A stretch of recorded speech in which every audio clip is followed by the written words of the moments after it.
ask of you right now is, what advice do you give to us when things get tough, when things are not going your way? What would you say? Like you lose money, you lost £3,000 when you didn't even understand trading in the first place. Someone that's coming in and there might be, everyone's talking about, I've won this, I've got 600 pips, and you're there like, where's my 10? So, you're thinking like, how do you inspire or encourage somebody like that? All right, so this is what I was saying. If I was able to do it, everybody can do it. Remember, I'm not the brightest. It took me 3 weeks to open a demo account. Mm. So just use that yardstick. If you were able to understand how to open a demo account in less than 3 weeks, it means you can do better than I've done. Mm. All you need is that consistency and that extra push. You have to push yourself to it. If you want it so badly, you have to push yourself to it. It's like every profession. If you want to become a medical doctor, 6 years, how many, whatever years, but you want to sit in the comfort of your home, click a few buttons, and then make £10,000. It doesn't work that way. True. It's all about being consistent, Mm. pushing yourself to it. And then one thing I always so say is form a steady group, a steady Yeah. gang, right? Have your support network. That is what is going to elevate you. That's why my heart is for this team, Elevate. That will take you to the next level because there are times you have some down times, right? And Yeah. most people know my story. Like I've had some downtime before. There were times I've lost money, even with the groups. And I remember one day I lost some money, Hmm. and then I nearly cried. And then they were like, April and other people in the group were like, "Don't worry about it. It'll be all right. You make it another day." And I'm thinking in my head, you don't know how much I've lost. You sit there and tell me, "Don't worry, make it another day." But I didn't let it go. I said, "No way. Give me back whatever I've taken at some point. It might not be today, Hmm. but it will definitely happen. Hmm. Speak it out, profess it. It will happen, and Hmm. don't give up." I mean, Philip Poker is saying here as well, persistence always wins. And what you said about studying is key.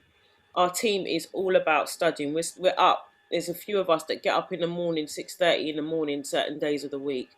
Those that are coming in that are new. We have sessions specifically for we call it incubate. Yeah. So anybody that's coming in, we want to hold your hand for it because we know it's tough. We know that it's tough, and it is. It can be lonely. When you're losing money, things not going your way, it makes sense when you're talking it through with someone that really understands. So Nana, what I'm going to do now, just thank you for being so open and so real with us. Thank you, and we appreciate you. We appreciate your time, and we want to make the most of this time. So this morning we had one of our calls, and we were looking for an entry on USD CHF, right? Um, So can you let me? What would you like me to do? Do you want me? You direct me on, or do you want me to tell you what we were thinking? What would you like me to? Yes, I mean, take me through your thought process first. Oh dear, is my sister Bola here, please?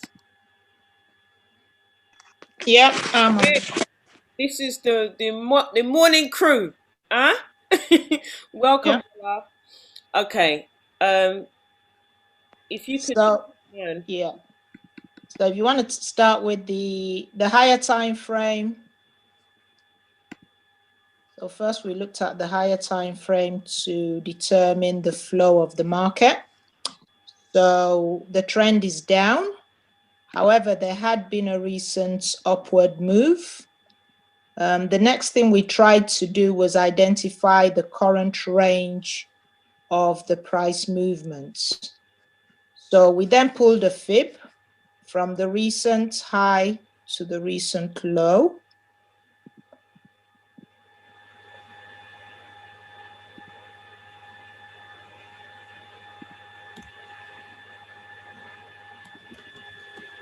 So this morning it would have been here, isn't it? Yeah, because it's moved since then. Mm-hmm.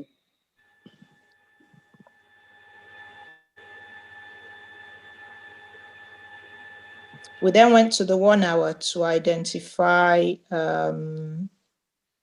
any ICs or imbalance because we couldn't see any clearly on that chart on the 4 hour. So you had marked a couple of candles here.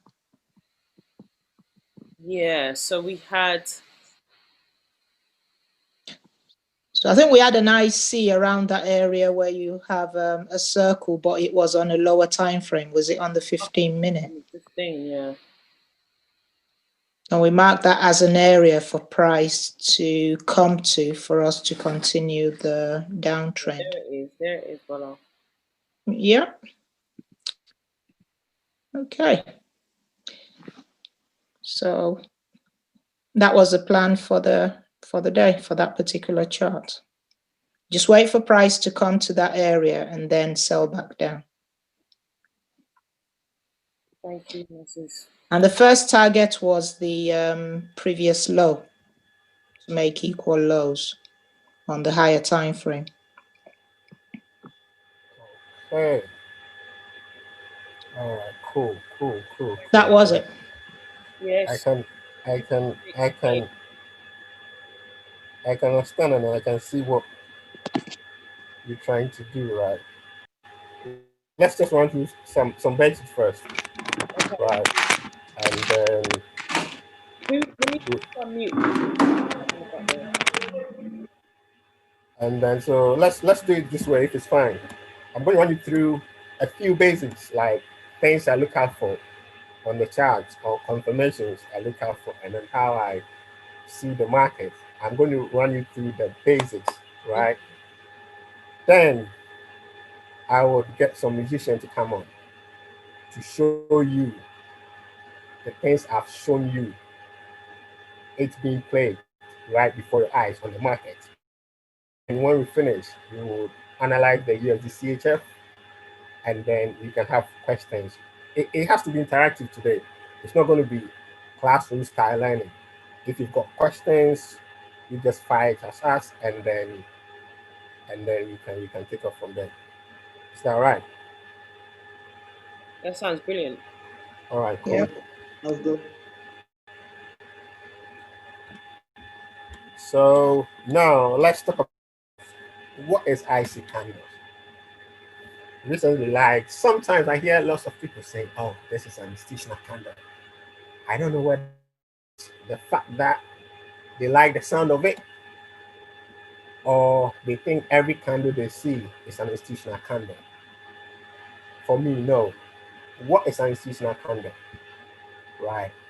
And then shout out to the trade house educators. Like I learned this from them. Institutional candle is anywhere in the market where the institutions enter the market. So then one would ask, where do they enter the market, or how do you know the institutions have entered the market, right?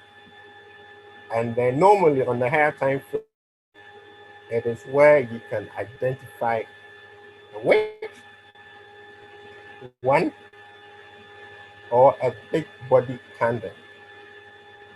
So a wick and a big body candle, that is where you can say the institutions have entered the market. And when I say a big body candle, what does it come with? It's not balanced. You know, on the market, it's made up of swings, swing high, swing low, swing high, or let's say impulse correction, impulse correction. Let me draw some things. So the market is like this. It moves like this, right? So if we get that moves without its corresponding. So let's say if we get this candle moving, big one, without no corresponding smaller movement. Let's say it didn't move from It didn't, let's say it was doing like this, like that, like that. They got here and all of a sudden it jumped and then it began going up. So this is where the candle comes in. This is where the candle comes in. This candle. Right. So once I see this, I go like, what's happening over here? Because the market, whenever there's an import, there has to be a correction. If somebody buys, somebody would have to sell. There has to be a matching order. That is how the market moves. It's like a child crawling. You have to go from baby steps. You can't just leave from one and then jump to 10. So that is where I would say that institutions are coming to the market. So my eyes get drawn to that area to start with. And then wicks. Why do I say wicks? Wicks is where the institutions come into the market. If you understand the analogy of wicks are formed as a result of selling pressure and buying pressure. So you want to go up, I want to come down. It depends on who has the most money that will be able to move the market. So when there's that sort of infighting amongst them, that is what results in a wick being formed. And whoever has the greatest purchasing power moves the market in its direction. So once I get to know there's a wick there, then it means on a higher time frame, then it means there must be something there must be some fighting in there. Everybody was trying to dominate the market there. So it means yes, the institutions are there. So Nana, those you've got a question. gone. Is this based on institutional candles or order blocks? Institutional candles can be order blocks. It's just a terminology. Everybody names it differently. Some people call it order blocks, some people call it remorse candle, some people call it so many different names. Right? So order blocks can be institutional candles as well. Okay, thank you. All right, cool. So that is where the institutions come into the market. And there's large amount of volume that moves price. So whatever price action that you see, like weights, it means there's a large amount of volume. When I say volume, it means money that is moving the market. Right. And when you go on the lower time frame, these weights are bodies. Let's say if you see a wick on a 1 hour time frame and you go on a lower time frame, that wick is a body. It's a candle on its own. Right? It's a candle on its own.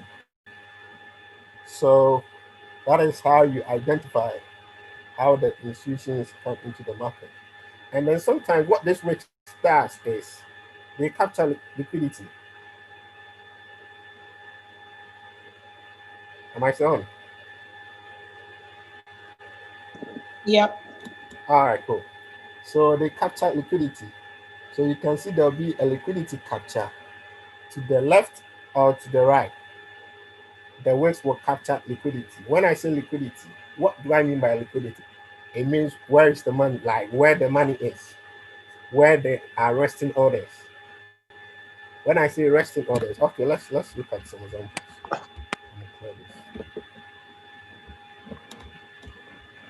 No. So for me, if I look at this one, right? Look at this. This whole place is not balanced. This whole area is not balanced.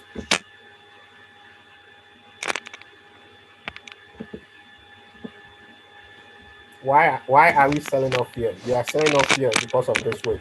Look.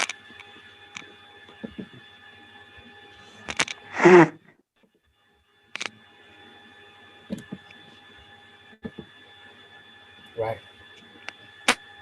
Look at this one too. This way. Let's look at this way. All right, so let's talk about liquidity. So liquidity is normally you get this let me see what I can use.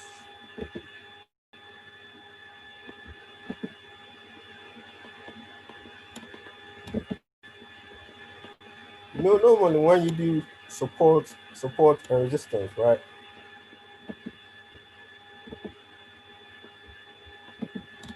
So you go like this, that,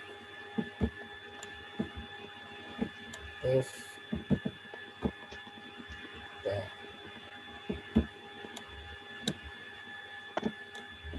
this, this, and that. And what you tend to find is this. What do we normally see? The trend is your friend. Of course, the trend is your friend, but the trend is not always your friend, right? The trend is your friend, but the trend is not always your friend, because the trend is your friend is more or less like, it's like a cliche out there now. Everybody says, "Oh, the trend is your friend. The trend is your friend." Once it does 1, 2, 3 touches, boom, it validated the trend. But for me, once it does 1, 2, 3 touches, it's not validated the trend, but it's weakened liquidity, so it's likely to be broken. Why do I say liquidity? Because this is money. When you do support and resistance, most traders, 1, 2, 3 touches, oh, it's a solid one, right? So the next time price comes back to this level, right, it's confirmed. So then it means you're coming down. And this is common out there. It can be found on YouTube, it can be found everywhere. For me, I think the forex industry is too diluted with wrong information. And I was having a discussion with one of the guys I trade with, and he showed me like a strategy where the way they've even labeled the candles, it was wrong. And these are courses they are selling out there. So guys, you are in the right place. So talk about liquidity. This is where money is. Money is sitting at the top.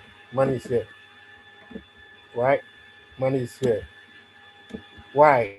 Because there are resting orders here. All the stop losses. These are where your stop losses are. This is what they teach you on YouTube. When when it's a trend, it hits 1, 2, 3. It's a point. What money does is you normally get this one. It comes in, takes you out. So it will grab all the liquidity, right, before it finally does what? Before it finally drops, right? So normally this candle, right? This candle that we're looking at here is our focus. Why? Because it's grabbed liquidity.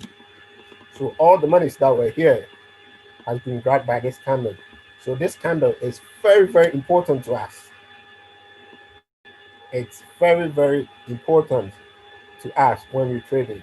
Sometimes it's not always a candle. Sometimes it can be a wick. And normally we talk about when price meets time. When we say when price meets time, what we mean by that is, let's just say you trading, let's say GJ, right? For the Asian session, will do whatever it wants to do. Now we've come to, we have the base currency and the other one. So now we've come to the London session. It's time. You will find normally, most of the time, you find this candle grabbing this liquidity normally in the London session, right? So when I see this and it's taking liquidity, because I know, oh, you might supply resistance. They're doing bam, bam, bam. The first one you get in right here, and resistance, it comes down, you get in here, it bounces off, you go like, oh, bingo, it's validated. The next time you go in the bigger lot size, as greedy and as humans as we are, you go in a bigger lot size. Smart money will make you believe that you are winning, right? Of course, it's a make believe. They'll make you believe that you are winning. So you'll be in profit, like all these ones will be your profit. But because as human as you are, you want it to come further down. If you take some partials, good, you can secure some. But all it's doing is it's accumulating all these orders, right? Because here, 1, 2, the third one, you're going to go into the bigger lot size. And once they make you believe that you are in profit, right, you'll be happy. Probably you'll be adding more at every stage. You would say, oh, okay, once it comes here again, I'm going to add some more. And then, of course, you can add some more orders. They will come down again. And then during the landing session, depending on the pair that you trade in, you will get this. You get this. You get a candle or a wick. It goes zoom, takes you out, and then what it drops again. Let me put it here to the Canada account. And then it drops again.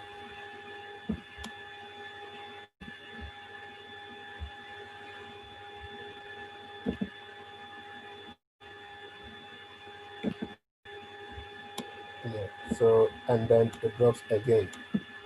So this is one of the things you look out for on the market. So this is liquidity, and this candle we normally, some people, it's an institutional candle, right? It can be called an FU candle. It can, whatever name you want to name it. If it candle, don't be swayed by the different terminologies people have, because it's the same thing they're trying to reprocess and then sell it out there. Everything you've got is on there. It's on Go Live. You don't need any other thing. Everything you've got on there is on Go Live. So once I see this candle, it's taking this. Now I'm waiting for price, right? I'm waiting for price to come back into this candle. And you do the wick. Let's just see if there's a wick there. Right. If there's a wick there, you do the wick.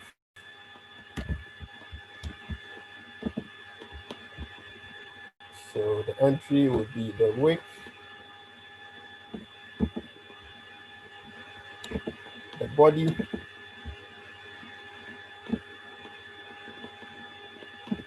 and then 50% of the candle. So when I say 50% of the candle, you can use your fib or you can eyeball it, right?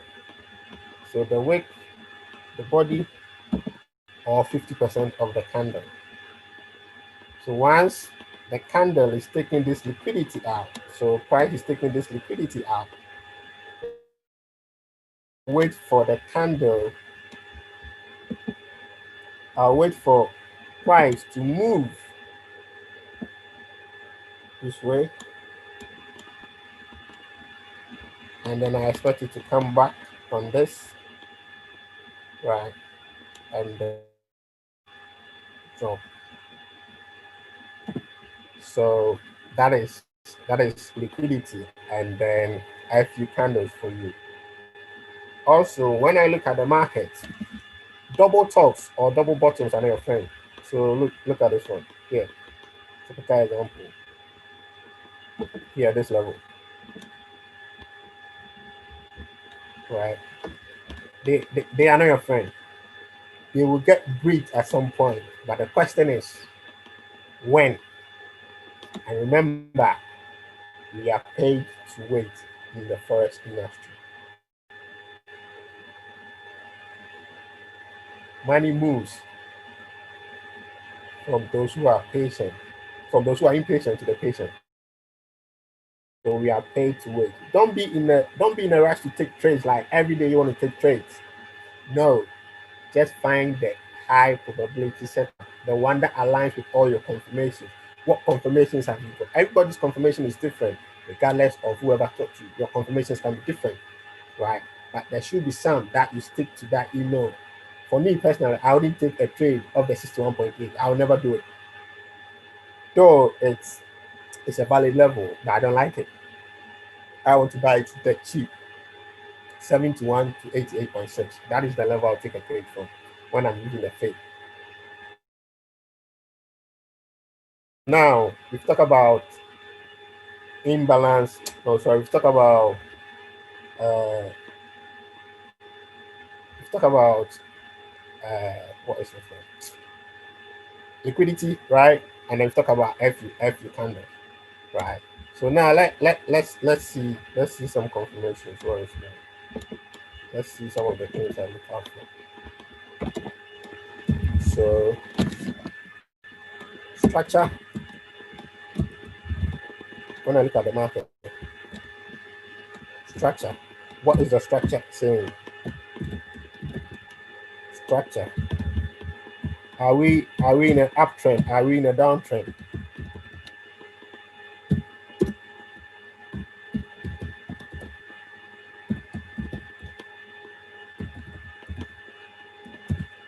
Then we come to where are the equal highs?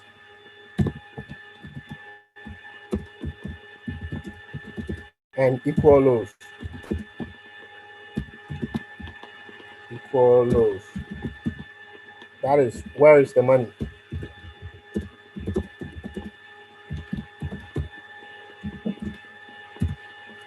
Is price balanced?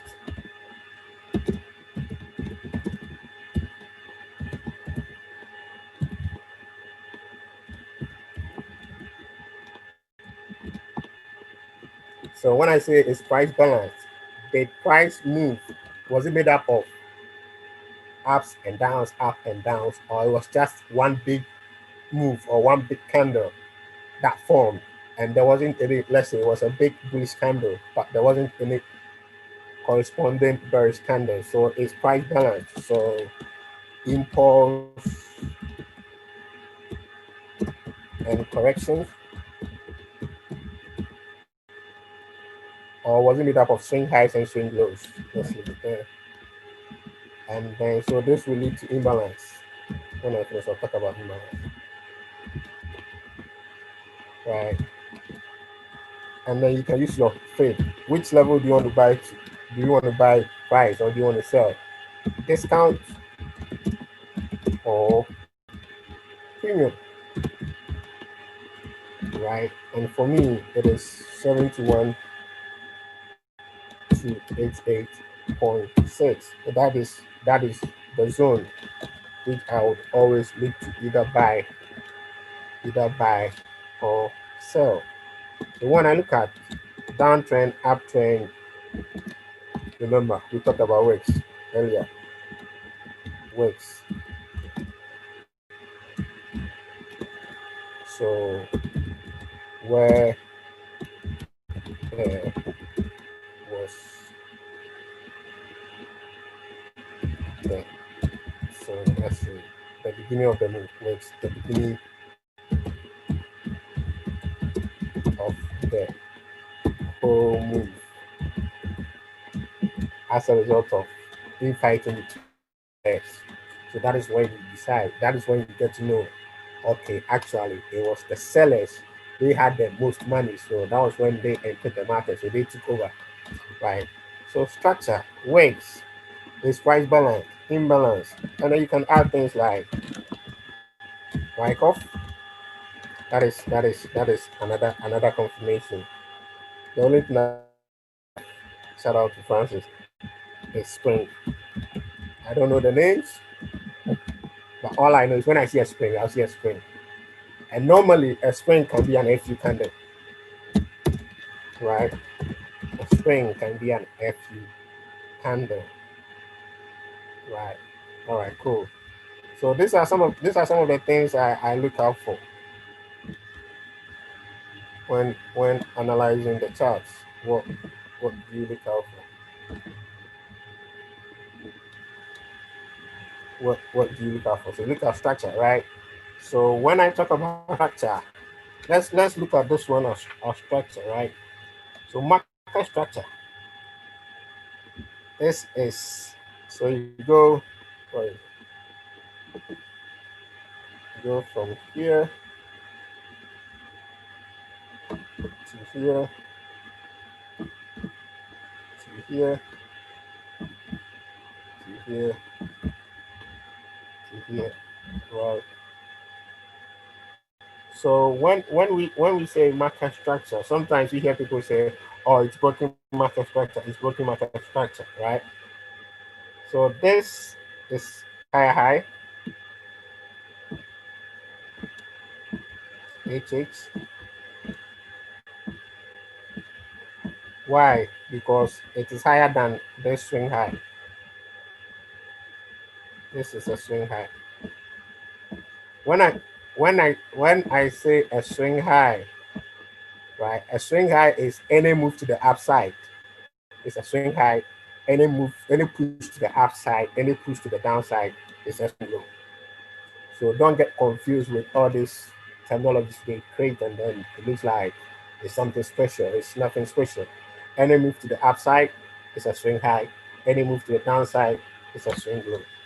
So this is a higher high because it's higher than what this swing high, and this one is a higher low. I'm not very good with the labeling, so correct me if I get it wrong. I hope I get it right today. For once, this is a higher low, right? And then higher high, higher low. So when we say we are in an uptrend, as long as the higher low is maintained, as long as this higher low, this level is maintained, right? It means the trend is up. As long as this is a higher high, this is a higher low.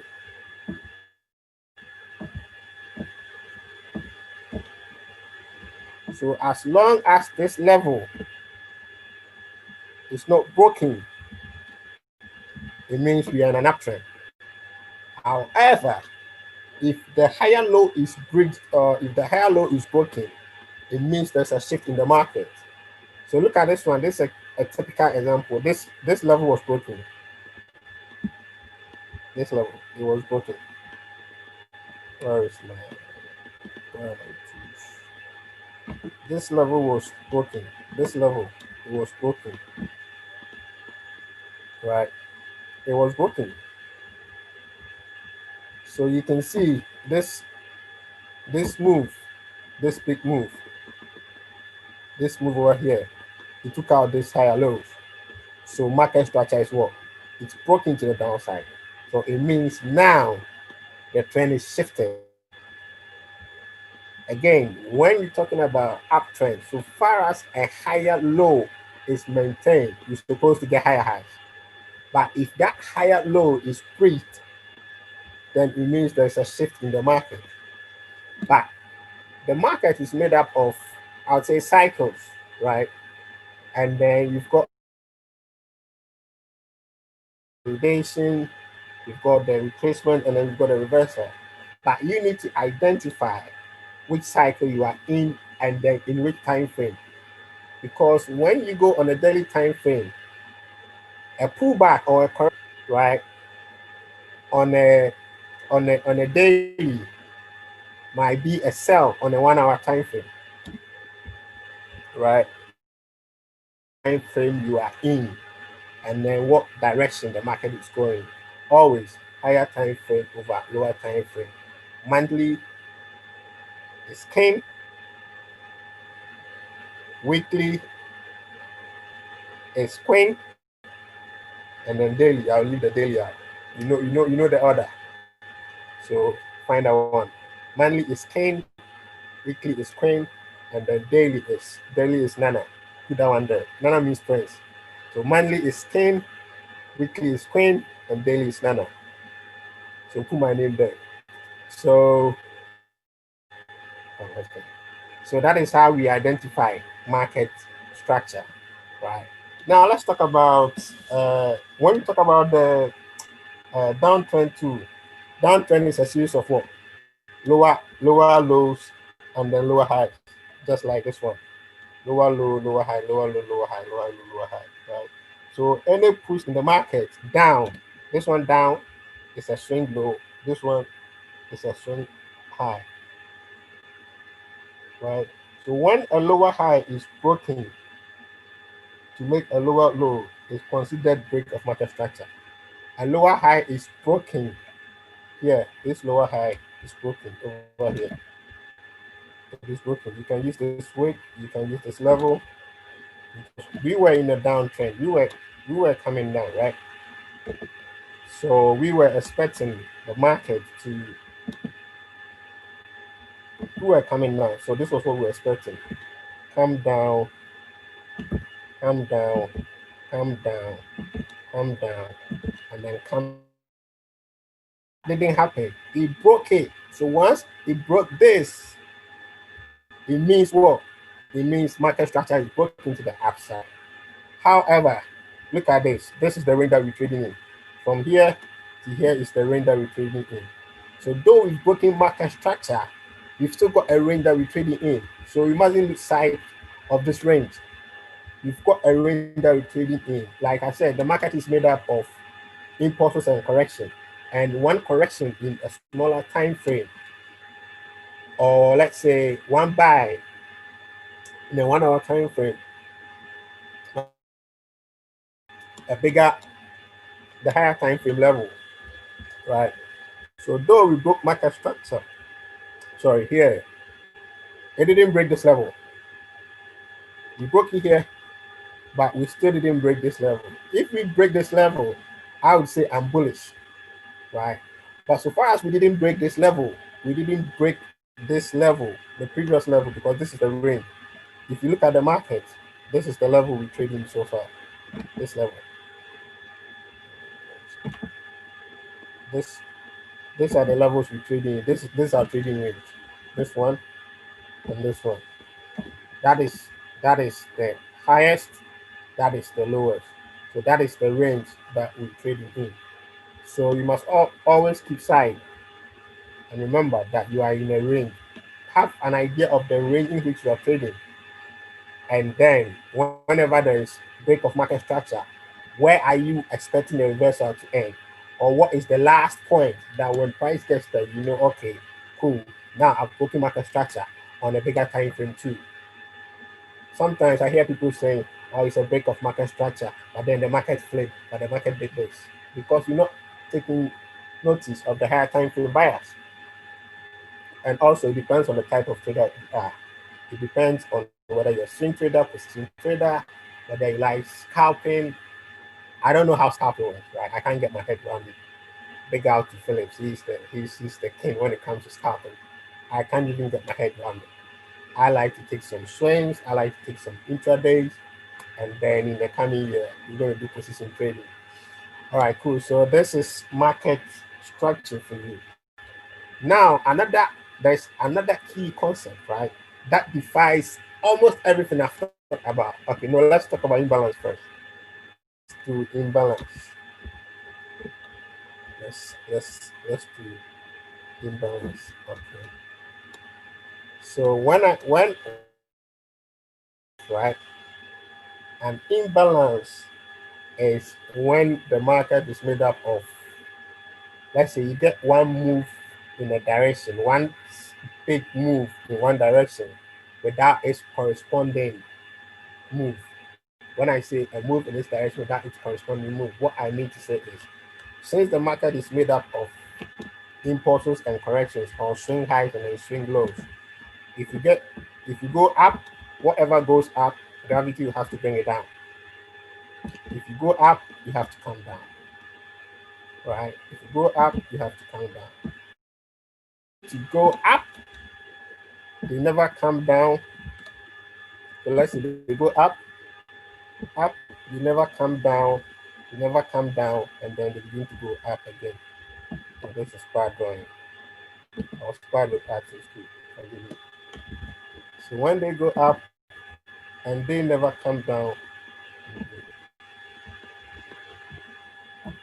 and then let's say they go up,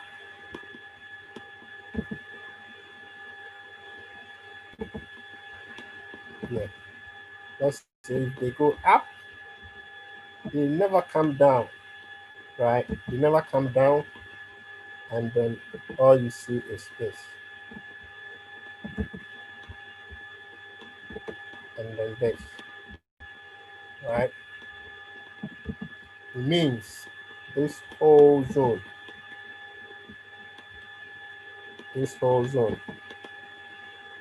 price is not balanced. It means the whole of this zone, price is not balanced. Price has to balance, but price is not balanced. So this we call it imbalance.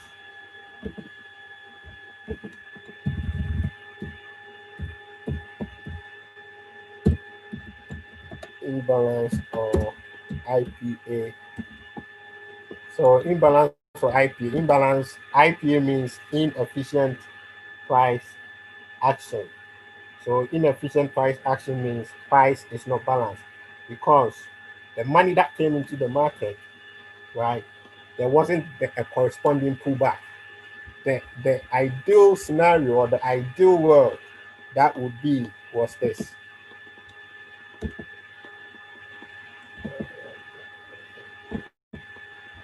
Would have been this. So you got here and you get smaller moves like this. Or let's say you get one here, get here, come back to it, get here, come back to it. In that order. That is how it should be. But because we didn't get this corresponding pullbacks, right? We didn't get this corresponding pullbacks, then it means this zone to be desired. So that is another area we should be focusing our attention to. So now we've talked about imbalance, we've talked about market structure, what else? We've talked about weights, we've talked about equal highs, equal lows, and then we've talked about springs, Wyckoff, what have you. Wyckoff, all I know is that the one that takes liquidity out, right? So for me, when I see this for me is a spring. This wick is a spring, and normally it captures liquidity. It took all this liquidity, relatively equal lows here. It came back to this candle, and then we went up. I'll bring somebody on who would demonstrate all these examples to you. So let's get on. So now we've talked about structure, we've talked about weights, we've talked about equal highs, equal lows, we've talked about price, balanced, impulse and correction, fake discounts. I'll leave the Wyckoff out. So that's the FU candle, right? So that is the basics that you need in analyzing your chart. First, when you look at the monthly time frame, what is the monthly time frame saying? Where are the weights? Where are the relatively equal highs, equal lows? What range are we in? Is price balanced? When I put the fibs, what is it, a discount? Is it a premium? All these things are confirmations you need to use. And then when price meets time, at what time is price coming back into to fill an imbalance? Or at what time is price coming back to mitigate a candle? Good question. Now let's go to mitigation. Mitigation is a very simple concept, but it often gets misconstrued. Like people have so many conceptions about mitigation candles. Remember this, a mitigation candle can be an institutional candle. Get this again, a mitigation candle can be an institutional candle, right? So when we talk about mitigation candle, we're talking about, let's say, think about orders, right? Where we put orders in one candle. Let's say that we have an institutional candle that took out liquidity, right? Let's say to the upside. So this one, right? It took out liquidity to the upside and then broke market structure and then dropped, right? So, okay, this is a good example.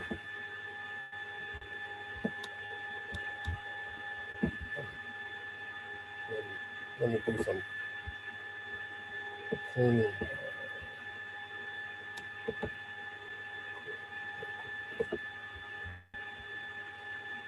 Let me clean it, right?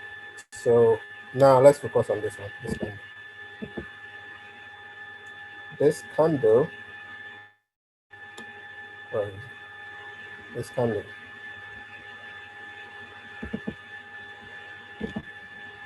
Let's focus on this candle. Right. It was the candle that took out liquidity. When I say liquidity, right, when you go on smaller time frames, this I can guarantee you will be relatively equal lows, equal high. This level, the money is here. Right. That is where the money is.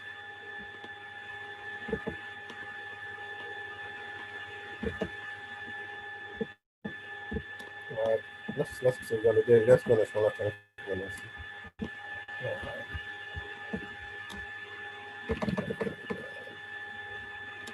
Okay.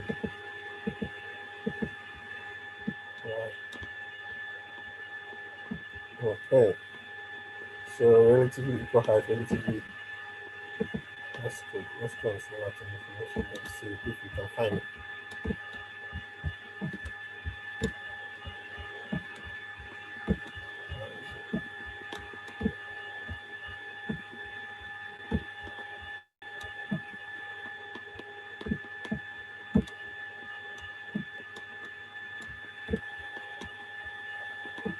Yeah. So you can see this is forming an M. It's more or less like an M shape over here. It's like an M shape.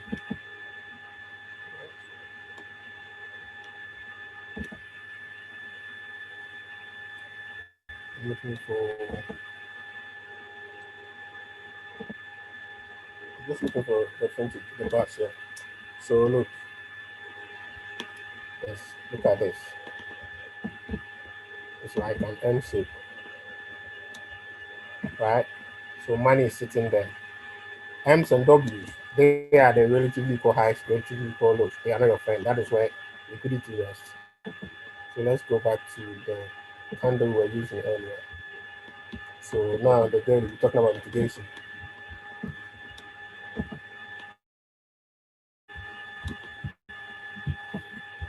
Yeah, so let's talk about mitigation. So now you could see this wick went through the whole of this one, right? It took out this, right? So now you took out that one, and then see we broke market structure here. Here can be termed as break of market structure. Because remember, this was supposed to hold, but because it didn't, it means market is flipped to the downside. Now look at this candle, that same candle. We came back into the candle. We came back. Look at where we played the off. This is the wick. This is the open. Opens here. And that is the 50% of the candle. Right? But this candle, let me bring it down.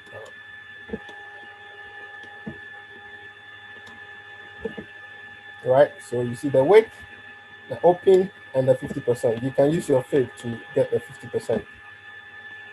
You can use your fib to get that 50%. So when I say use your fib, you can pull it from whether from here to here and then mark the 50%. Right. So you can pull it from here to here.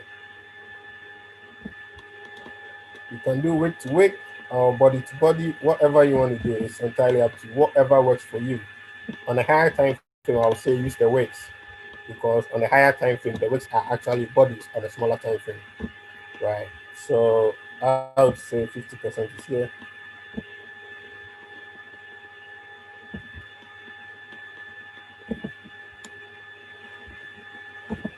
Right. So we've marked it. So now you can see when we got this one taking this liquidity out, first confirmation, right? And then we had a big drop. This drop, there wasn't any corresponding, it wasn't like small drops, it was a big candle. Remember, I told you they come into the market where the wicks, there's a big candle. And this one broke market structure here. So if this level wasn't broken, then we're meant to see higher prices. but it broke market structure here. So now all we're waiting for is price to come back into this candle and then drop. Remember, these are relatively equal lows.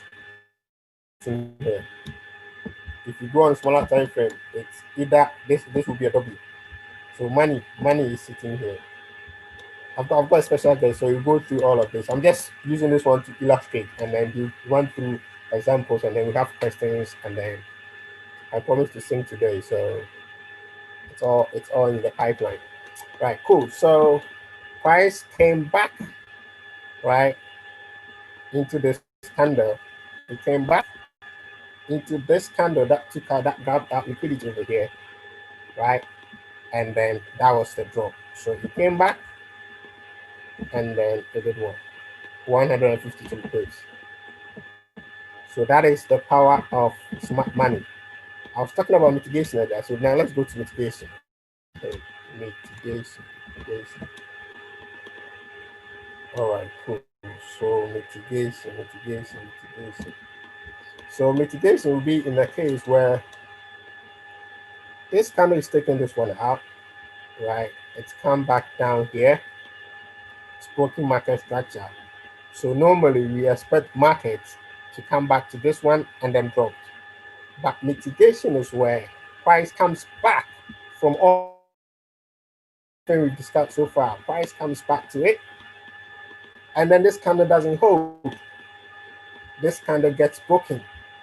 So because you know, oh, it's taking liquidity out, it's broken market structure, it's come back down. Now you expect price to mitigate from price to come back into it and then drop. Price comes back and this candle doesn't hold. Then this candle becomes a mitigation candle. So a failed institutional candle or a failed FU candle that gets broken is what we term as a mitigation candle. For me, it's very important. If you are able to realize a mitigation candle, it can help you in most of your trades. Kemi, if there are any questions, when I finish, just let me know through the chat box, like any questions that are popping up in the chat box, and then we can address it. Yeah. So there's one question here that says, are we able to snipe these trades with the lowest risk to reward? Yes, you can. You can, because you go on a higher time frame to a smaller time frame. And then when you go on a smaller time frame, I'll bring somebody on, so he will prove those things to you, right? I don't want to take his space, because I can guarantee you, if you have to dissect this candle to minimize your risk, because your stop loss should be here, right? And you can't say you're going to use more than 70 pips stop loss. No, you can't. Look, your stop loss will be what? 100 pips stop loss. Who does that? But if you go into that candle, break it down, dissect it, you will find, remember, this is a daily candle. So this candle is made up of impulse and correction. You would find there's either an imbalance, there's either an FU candle, or there's either a mitigation candle somewhere. So whatever you find on the higher time frame, the things I talked about, you have to apply it on a smaller time frame. I'll bring this guy on, and then he will blow you away. Let's carry on with this one first. So mitigation candle is an IC candle that did not hold, right? An IC candle that did not hold. So like the IC candle, this candle took liquidity to the upside, yeah, and then broke market structure and then dropped. So it leaves the candlestick where we expect price to get to and did. But if this candle fails, meaning stop loss are hit, then it means we are seeing expansion to the upside. Nana? So what? Yes. While I was asking mitigation candle again, please. Can you just point at the mitigation candle, please? Okay, let's see. Let's find out mitigation candles. Let's see. Mitigation candles. So this one. No, if price, so we're expecting here, but this one came up. If price should come back here and then play, like if this one should come and this one should hold, right? This will be a mitigation candle because why? We expected price to hold here, but price broke this level. Now it means market structure is shifted to the upside. So if they should come back, technically they should play off a mitigation candle. But remember, this is the higher time frame. They can play off this one, they can play off this one. I would bring somebody on who would show you the real examples of mitigation candles. Thank you. Let me see if I can find it. Okay, this is a good example. Look at this area. I only give this example, and then when it comes on, he will show. Look at this area. Perfect example. All right. So now this candle took our liquidity. This candle took our liquidity. Where is it? Now this candle took our liquidity. This was the candle that took our liquidity. Right? It was the candle that took our liquidity. I'm talking about the bullish candle, not the bearish one. Right? It took our liquidity. And then we broke market structure here. So we broke market structure. Market structure was broken here. Right? Market structure was broken here. So we were expecting this candle to hold. Well, we got the first one holding, and then let's go on a smaller time frame to see if we can find what I was talking about. Where is my cycle?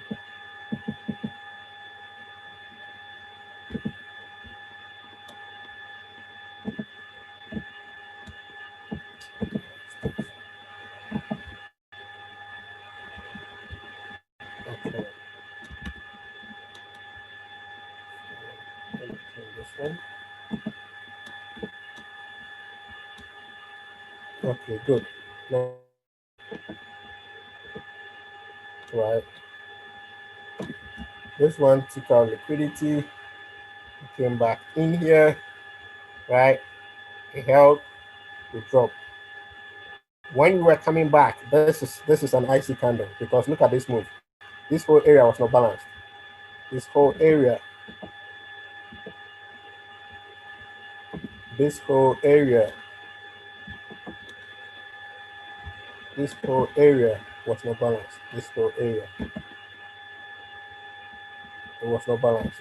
You can see we only had red candles, like right. It was fast, big candles, right?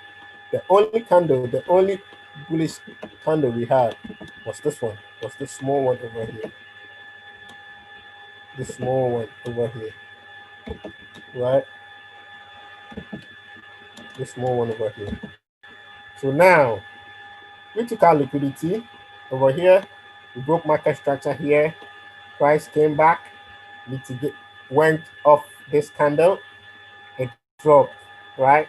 Now, this is the next candle we should be looking at. The green candle. That is the candle we should be looking at.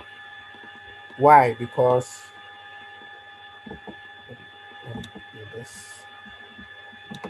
the green candle is the candle we should be looking at. Why? Because when this one took out, it broke market structure, and it came back, and then it dropped. It broke out this one again. So it means we are bearish. So it means they have resting orders. There was the last buy candle. So they call it buy to sell. The last buy candle they placed, and then they dropped price. So per smart money concept, if price should come back to this green candle, this candle should hold. Because one, it's an institutional candle. Why is it an institutional candle? Because it was the last buy candle that dropped price. And then you can see price was not fairly balanced here. It broke market structure. It qualified all whatever you were looking out for. It broke market structure. It was fast here. What else can I say? It will be in the fib region when I put the fib. It will.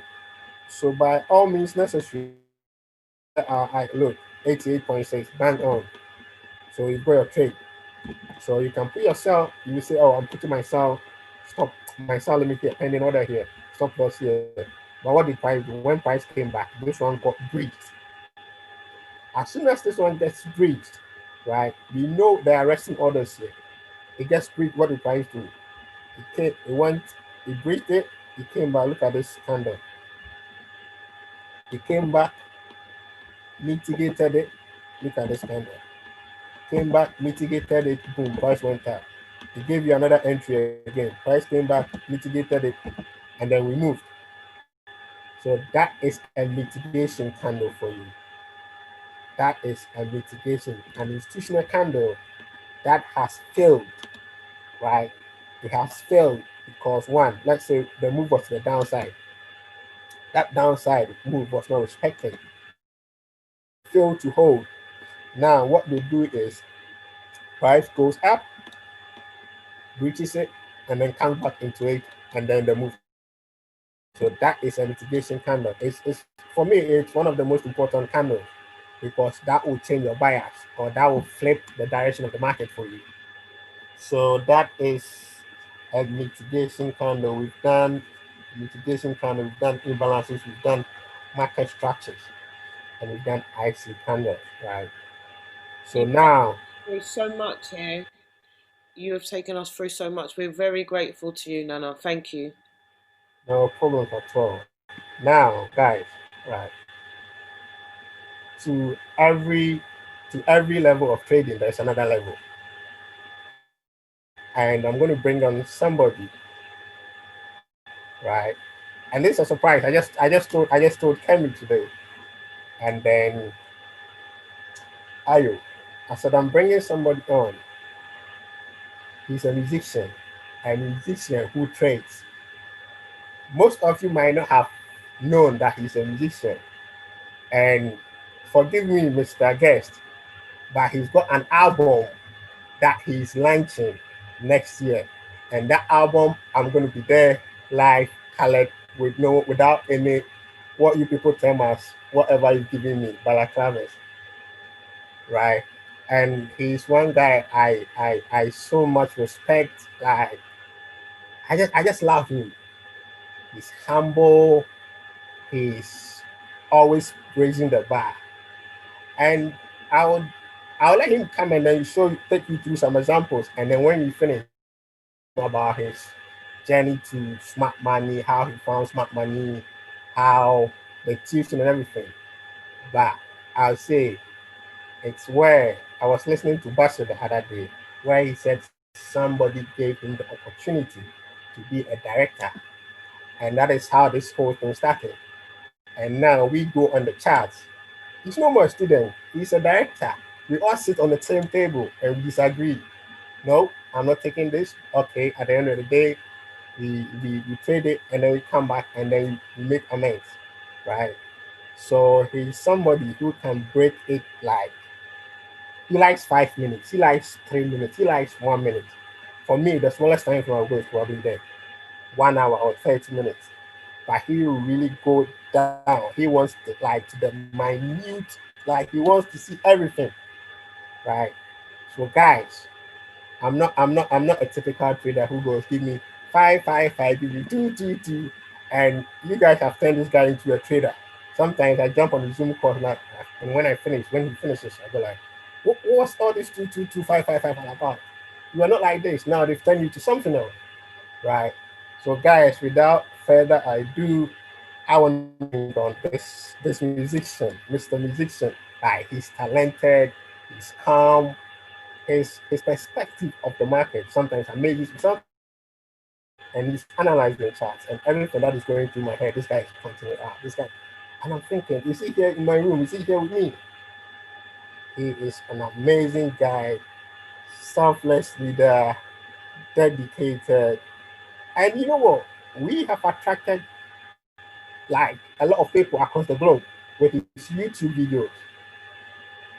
We have attracted a lot of people. And recently, somebody watched his video and then reached out to us. And this guy is on another level. And we're trying to bring him to the team. Like, he's really very quiet. If you think I'm private, he is super private. We're trying to bring him to the team. We're trying to get him to bring his knowledge, come and share his knowledge. So we, and for some reason, when I met this guy, it was questions upon questions. He was asking me questions, and then got to a point. I said, "Listen, you've got my attention, right?" And then he was giving me homework. Initially, I was giving him homework, but now the swap, he was giving me homework. I'm like, hold on. Who is this guy? Now he's giving me homework when I'm supposed to give him homework. And the relationship is lovely. And like I said, whatever you respect, you attract. It so happened the universe is beautiful. We were chatting one day, and then came like the same hometown. And my uncle, whom I love so much, bears his name. He bears his name too. It's just pure love. So guys, without further ado, I'm bringing on Mr. Musician, and it's no other musician than Mr. Francis Edu. Francis, are you on? Hey guys, I'm here. Good. Welcome, Francis. How are you doing? I'm very well, sir. Today I'm gonna show my face. Nana didn't do it, but I am gonna show my face because when they see you, they see me. Yeah, we all different in a special way. Exactly. I'd like to thank Nana so much for all he has done for me throughout my journey in trading. Like he said, it hasn't been a simple journey, but he has had the time and he has allowed me the opportunity to get to where I am today, and I'm still grateful to him. There are so many people on the call right now. I just want to say to you, it is just the beginning. It might seem so hard, it might seem a bit confusing, it might seem things are not going right now, but I can guarantee you, if you put in the work, the sky is only the starting point. So without much ado, if Nana would make me the host, I'll just go through some few things that he's spoken about. When Nana called me to be on this call, I said to him today I was just going to choose support and resistance. And he was laughing because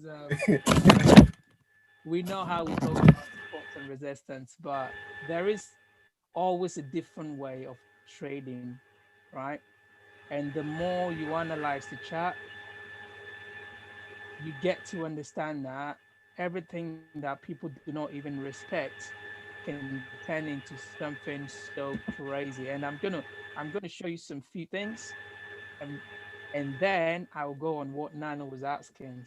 Without much ado, I'm just going to share my screen quickly, and then we shall see what trading has got for us this evening.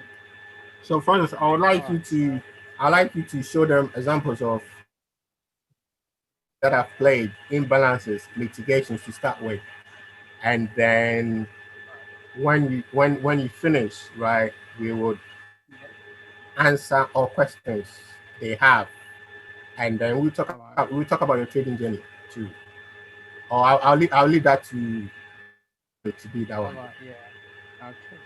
So I'm just gonna quickly run through some few stuff, just like Anna said, and then we'll pick it from there. I'm gonna take the same USD chef. I think was it CHFJPY that Nana was working with. Hello, Francis. I'm wondering if it's just me. I can hardly hear you. Oh, can everybody hear me? Oh, it's much better now. I don't know if everybody else can hear clearly. Yeah. Oh, okay. Yeah, and it's an opportunity to thank you, Francis, for coming. We appreciate you. We've seen all the good work you've been doing. And I think we're going to catch up, afterwards offline and continue our conversation. But thank you very much for honoring this invitation. And I can't wait for some of the nuggets you're dropping. And we're very much ready to pick them up. So thank you and welcome. Let's go. Thank you very much. I really appreciate it. I'm gonna use the same chat that Nana has been talking about to do this review. And he talked about me loving to use 5 minutes, 1 minute, and 3 minute time frame. And of course, the reason why I do that is because everything that begins or has a very big capacity began with probably a second or with a little, right? There is a saying, the little drops of water makes a mighty ocean, and it's the same thing when it comes to forex. Whatever you see on a higher time frame began with a second, probably microsecond. But then how would you be able to trade in a certain way to be profitable even in a smaller scale? And that is what I've worked so hard to perfect my skill on. Nana showed you some of the areas you could work with using the higher time frame. He's my mentor, but honestly, Nana don't like using smaller time frame. He would never go on a 1 minute time frame. But the volume is a bit low though. oh, sorry about that. I say, personally, me, I wouldn't mind where I'm going, whether it's 5 minutes time frame, whether it's 10 minutes time frame. All I care about is getting my trade, finding my area, and then sniping it. And that's what I'm going to show you today. So I'm just going to cut too much talking and dive straight into the chart. So on the daily time frame, Nana was looking at this. He was looking at this area right there. And I think the question people asking was about where price was supposed to reverse. And Nana said something about the wicks up here. Normally, when people see wick formations, they do not really understand why the wick is formed. It's like traveling on a highway and then you get to a toll booth, right? And at that toll booth, you need to pay something, right, in order to pass. Do we agree? Give me a 2 in the box if you agree. When you're driving on a highway and then you get to the toll booth, you need to pay something, right, in order to get through. And that is exactly what happens with the candlesticks that are being formed. But people don't understand the formation of wicks, so they do not respect the wicks. The wicks is just a significant or a rule of thumb telling you that at this point that you have gotten to, price has gotten to, it needs a certain volume of input in order to go. Just like the toll booth, you have to pay, use your card, place a cash before you pass. The same way price got to this area, and look, it rejected off. Right now, we came back after so many years. What year was this? That was around 20th September 2020. And look, we came back again on the 14th of December 2020, the same area. And look, price is rejecting off it.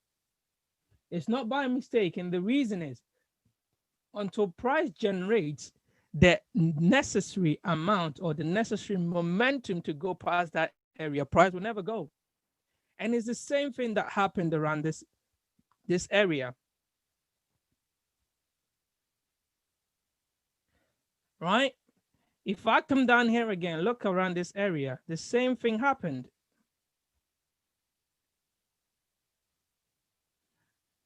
Look at that wick, sniped through it, went all the way up, and then it dropped back again. This went all the way up. This went all the way up and dropped back. This went all the way up and dropped back. Look at this. Came into the area and then rised back up. If I should stretch this all the way to the left side, you will see is the same significance.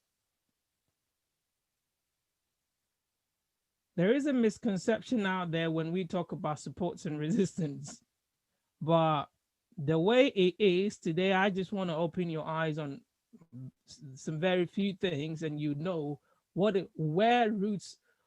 we call supports and where we call resistance in the market.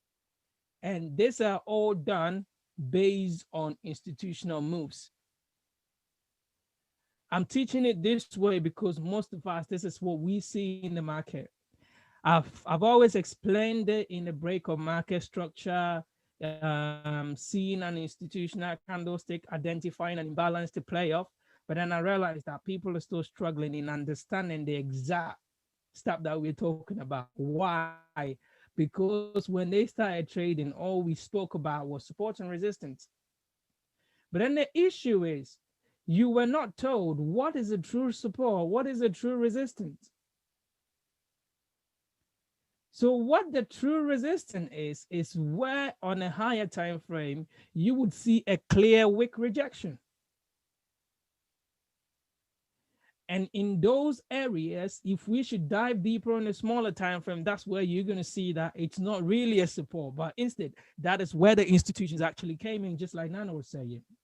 Now with the areas that I've just marked out, I'm going to start diving in on a smaller time frame and show you why those areas we got this wick rejections. Now I'm going to take this one off, right? If you look around this area, pay attention. This area for me, I like to zoom in stuff for people to see exactly what I'm looking at. If you look around this area, before price decided to go above that area, there was this wick rejection up here. However, price still went above it. Let's put some money there. So everybody who decided to sell off this area, the institutions had to take you out of the trade. The reason why the institution takes you out of the trade is because in as much as they've got the big monies to move the market, they still require your little money for price to actually move. Right? They still require the smallest amount of investment that you are making in order for price to move. Assuming you put your money in the bank, right? You always want to go back to the bank and take that money out. And that you don't care about the bank losing your money or not. And for the bank to always have your money ready for you to take, they have to do this. Whoever that tries to invest in the market needs to be taken out of the game. So if you're taken out, then they can always make profit. And what do they do with the profit? Pay for their bills, pay their workers, give some out for loans, and always have money in the bank for you so that when you go back to the bank, you can take your money out. Think about it this way. So now we've taken everybody out of the game up here. And what happened? Price dropped. And pay fines for manipulation. Exactly. They do pay lots of fines, like hefty fines. Apparently, was it Barclays Bank or so was fined almost 600 and something million pounds. That was just about around in June because they went against the rules of the forex market, right? And that's what they do. They manipulate it in such a way that sometimes it's too clear for the regulators of the forex market. They can easily identify that no, what you're doing is not fair. And look in this area where the liquidity got taken. Now, on the left-hand side, look, that same area.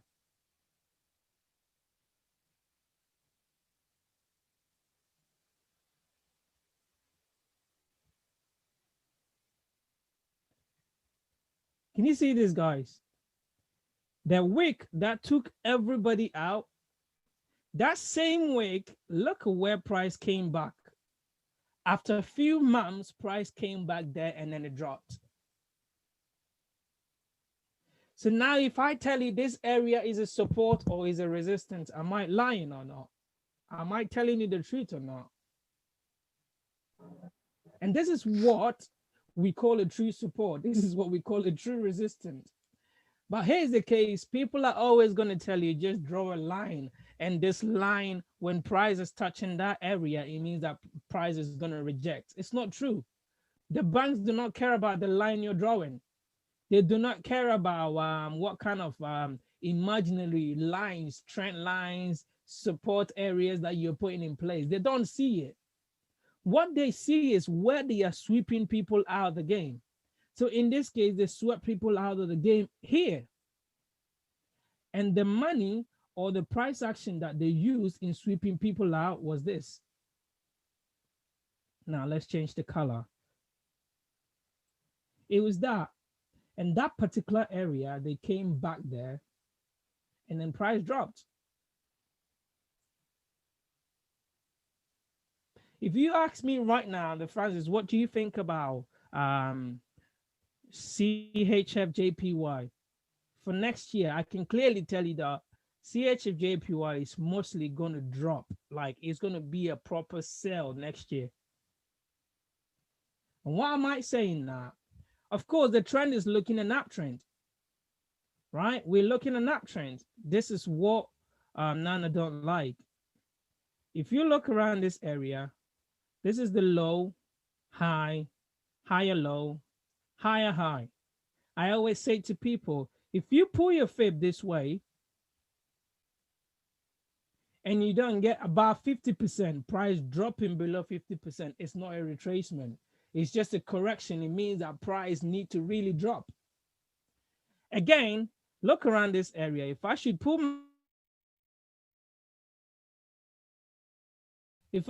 my fib from here, see there. Do we have 50%? No, we don't have 50%. This tells you that CHFJPY needs to actually do a proper retracement. Everything here is just a correction. If anybody here is a favorite fan of Mike Quinones, you know and you understand that he talks about Elliott waves, ABC reversals. This is what happens if you begin to understand the market structure. You put the structure in place and you understand what price is really doing. And in here, we know exactly that price hasn't done the retracement yet. We don't have the 50%. So now what do we see? We want to see price do this. Come down almost 50% before we continue the bullish move. And if that do not happen, it means we do not have a retracement. And the market without a retracement can never be the Forex market that I know. It don't happen. Except maybe you're talking about Bitcoin, which can go AWOL. It just moves just like that. But then even Bitcoin, eventually it does the retracement. This is why we always advise people, wait for the retracement and buy. Wait for the retracement and buy. The point is, once you have identified a trend, where is the correction happening? Where is the retracement happening? Once you are able to identify the two different things, then you should know when to enter the market. Now we are at a very critical point on CHFJPY. If we go on the candlesticks, I want to show you one more thing that I usually throw on my charts. Look at what's happening right here. Price did a bullish move up, but if you look on the RSI right here, the participation of people in the market is reducing. And the funny thing is, we are harmonics traders. Now I'm going to pull my fib and show you one more thing that is going on here. If I pull my fib, this shape right here is a back pattern. We are sitting on the 88.6%. Now I want to show you one more thing that is going to blow your mind. In that same area, we have another pattern right here. And what pattern is that? That is a Gartley pattern. Every single confirmation is trying to tell you that Chef JPY is going to drop. But then now the question is, how do I enter the market? We've already seen the rejection because smart money has done the job. That's what I showed you over here. We took liquidity, we dropped, and Nana showed you here, we broke market structure, and now we reverse back into the area. And now that is the significance we're seeing right here, the drop. And the drop needs to be even more. If you look down here, now where is the money? The money is here.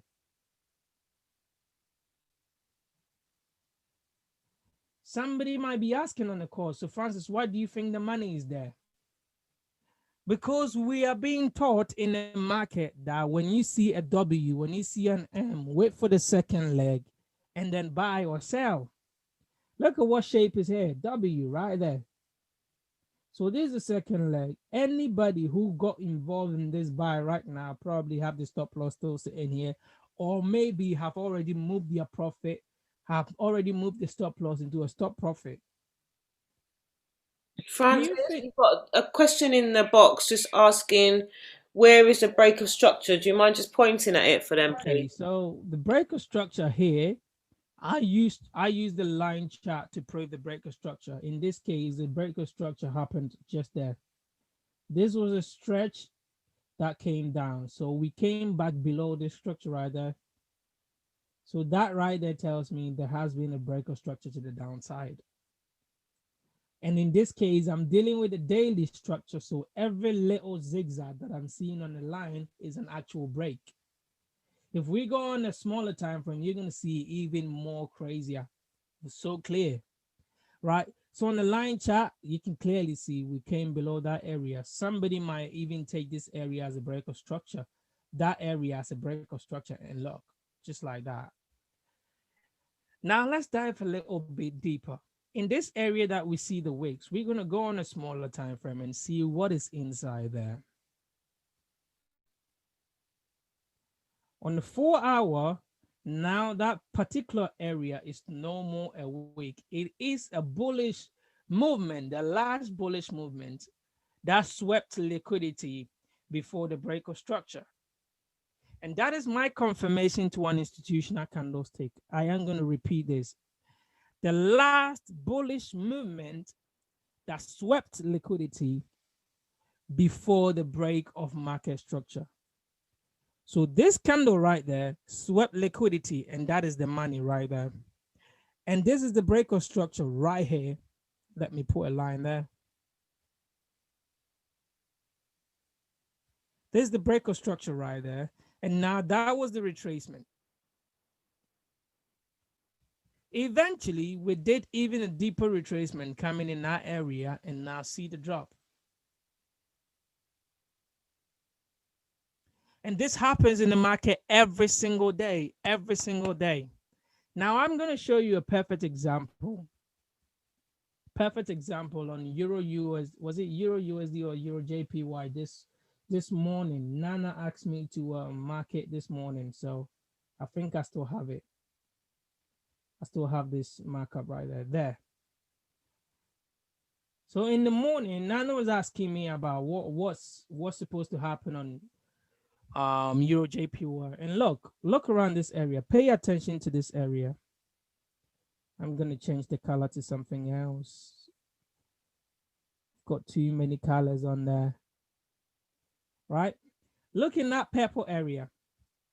I placed the line around this area and look at how many times price was touching that same area. Right? In the morning, if you look at the time, look around the time that we're talking about. In the morning, all this consolidation was showing here.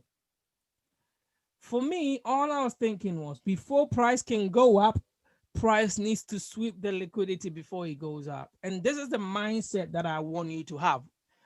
Always, when you open your chart, ask yourself, where is the money?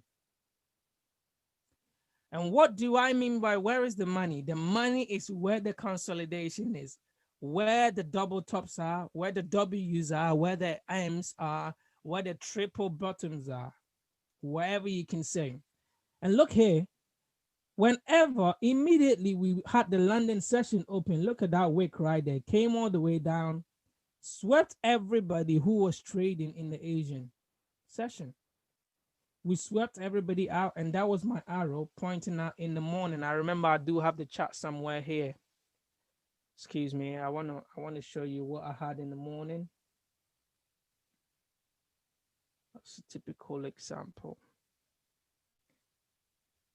Yeah, so this is what I had in the morning, right? I knew that area was consolidating. So once the London market opens, we need to come down, sweep this thing off before we move up. And now look at what happened. Was I crazy to think that like that? I wasn't. Why? Because it's the same thing that the banks do every single day. And if you understand this, trust me, you can at least bag yourself a 50 pip every single day, a 50 pip profit every single day. It's not hard to do. Just identify where the money is and identify the trend, where price is going to go. Look at that. They swept the liquidity 8 a.m. Look at that candlestick right there. Let me zoom in and make it clearer for people to see. Look at the candlestick. 8 a.m. Bang on. They went under the liquidity.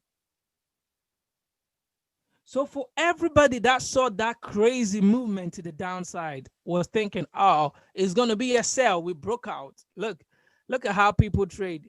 We broke out of this support area. So yeah, I'm just going to sell.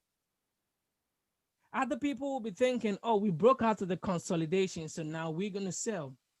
Even though they know that the main trade was a sell, however, they swept the liquidity, went above, and now look at the drop. Just like I made mention of it. Would we count the wicks as a break or a body as a break? When it comes to liquidity, whether a wick or a body, it is a break. The point is just to sweep your money. The point is just to take your stop loss. Whether it's a body, your stop loss is gone. Whether it's a wick, your stop loss is gone. Your money is no more your money. That is all I'm trying to say, right? So that was just the intention. They just did this, cleared everybody out. Boom, price went up. And look what time they came back again to the downside. London session, New York session crossover, price dropped. And I knew this was going to happen. How did I know this? The reason why I knew this was because I understand correlation. If I know that Euro JPY is going to be a sell, I have to see a signal of a sell on Euro USD. Now let's go to Euro USD and then I'll show you something. Look at Euro USD. And I marked this up in the morning. Once again, I want to go back and show you. And this is just the chats that I mark up with Nana in the mornings. Some of the things that he was sharing with you guys. We are always doing work. We're always putting in work. So this is the chat that I sent to him in the morning. And I knew that price was selling from the H1 institutional candlestick. And that was this candlestick sitting right here. The last buy candlestick before the sell, right there. Price went back into it, and then we're dropping. Now let's go back to the live chat and see what happened. Look at that. Price went all the way up, back into the area, and then we dropped. If you saw this chart from me, you should be able to bag yourself at least 87 pips this morning.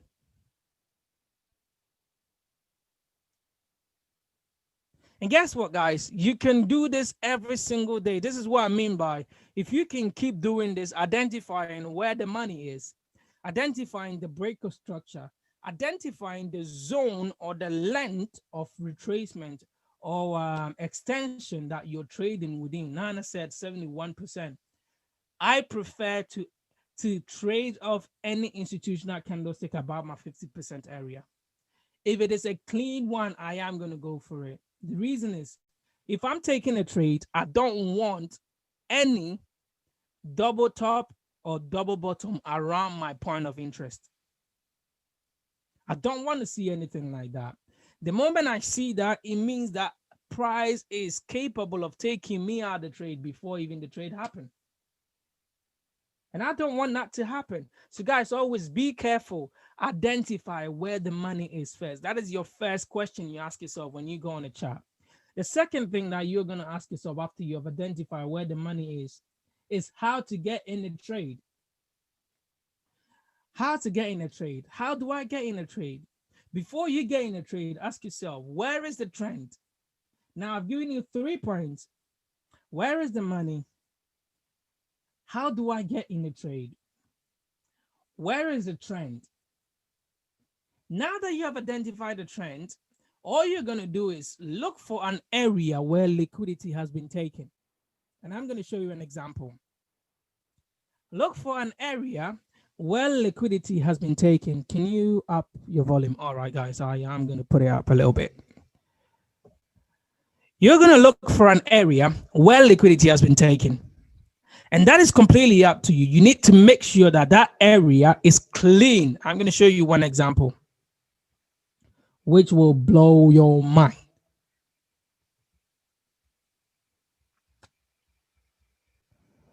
Look in this area, guys. Pay attention to this area for me. If you look around this area, there is something significant about that very area.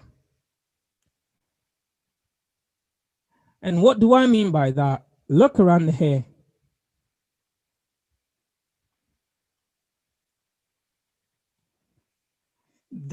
That was where money was taken. That was where money was taken.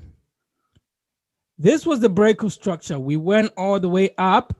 We broke the structure there. Now let's go to the line chart. Where was the breakout structure? There.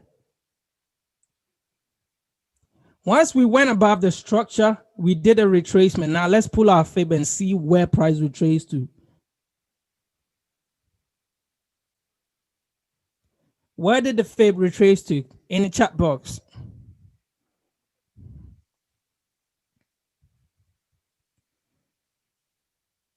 Where did the fib retrace to? And these are the things that I talk about all the time.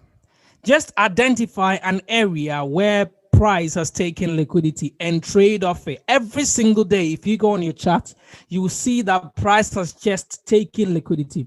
An area where price has not taken liquidity, it means that that day you don't have a trade. Don't trade. The reason why you take a trade and it goes against you is because you don't wait for price to sweep liquidity in that day. And this happens every single day. Even if it is 5 minutes, even if it is 1 minute, even if it is 10 minutes, it happens.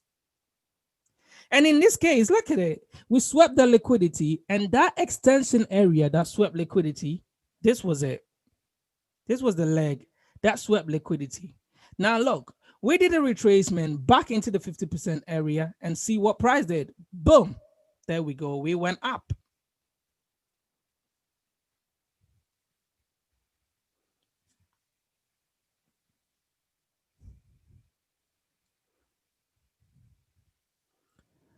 Okay, so somebody is asking when the liquidity sweep is happening or happened, where exactly are we executing? When liquidity has been taken, you don't execute until price has broken a structure and retraced back into that area. So in this case, liquidity got taken here in this leg right here. And that was the rally up. We rallied up and we broke this structure. After the break of the structure, we did a retracement, and that retracement is where you want to get in a trade. Do not chase the trade when it's not ready. Because we have swept liquidity here, if you decide to buy, you don't know how much the banks have invested in the market for price to retrace, do you? No, you don't. The only confirmation you're going to get that indeed is the banks that have done this is that immediately liquidity is taking, the price action should break structure. So there are lots of people asking questions. Francis, how would I know that this is where institutions are coming in the market? The institution will always have enough money to break structure. If that do not happen, it means that that is not the institutions. So now I've given you almost 5 confirmations. Identify where the money is. You're going to identify your trend. How do you get in a trade? Wait for liquidity to be taken. Wait for price to rally up after liquidity has been taken to break structure. And now the last one, number 5, you take your trade of the retracement. Where in the retracement are you taking your trade? Number 6, in a premium area. Now, I'm going to tell you what is a premium area. Premium area is when you pull your fib from the swing high to the swing low, everywhere below the 50%. In this case, it is a buy, so it's going to be below the 50%, which means 50, 61, 71, 8, 78.6, 88, in that area, if you have a reasonable institutional candlestick to play off, take the trade.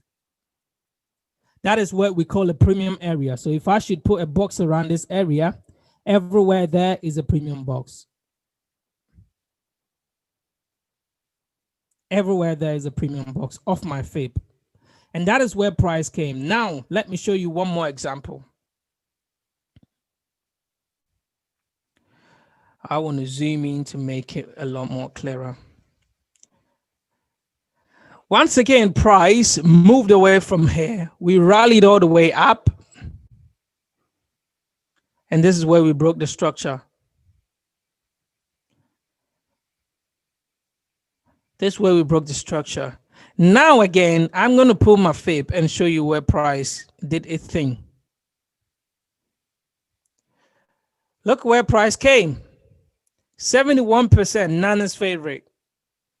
We dropped into it and boom, this is where you take your trade and that's it, you go up. And that shouldn't be something hard to do, would it?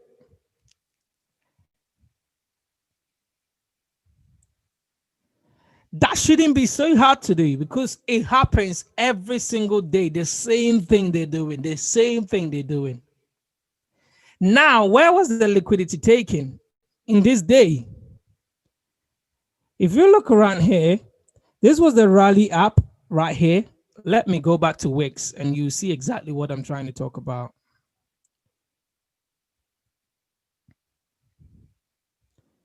See the rally up right there? Look in this area. It looks like a structure right there.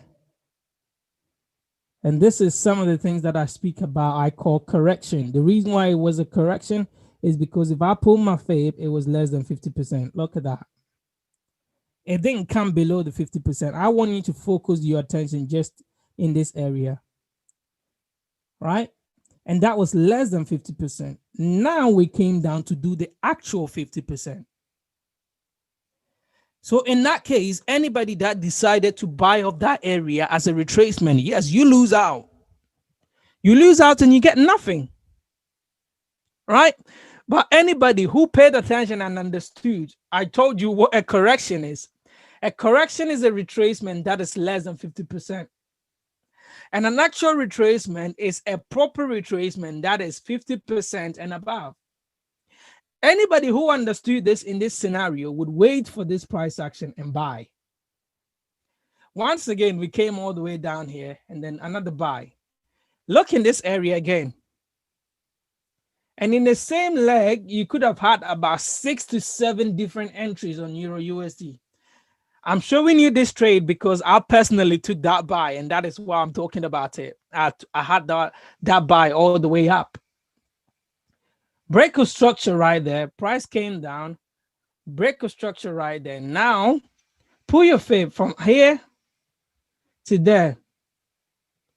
And look where price retraced back to again. 50% and below. Is that by mistake, guys? I want you to talk to me. If I'm trying to throw some dust in your eyes, now you can see, is it by mistake that price will continuously do this over and over and over again? And right there, after we sniped up the 50%, look at price all the way up. Now, look at what's happened. We came down to break the structure down here. So now my trend has changed. So I took a buy all the way from the down area. Why? Because I understood the structure I was going with. All I did was wait for a break of structure, fib it, take a retracement, premium area, buy, premium area, buy. Immediately I saw the structure has broken to the sell side. In this case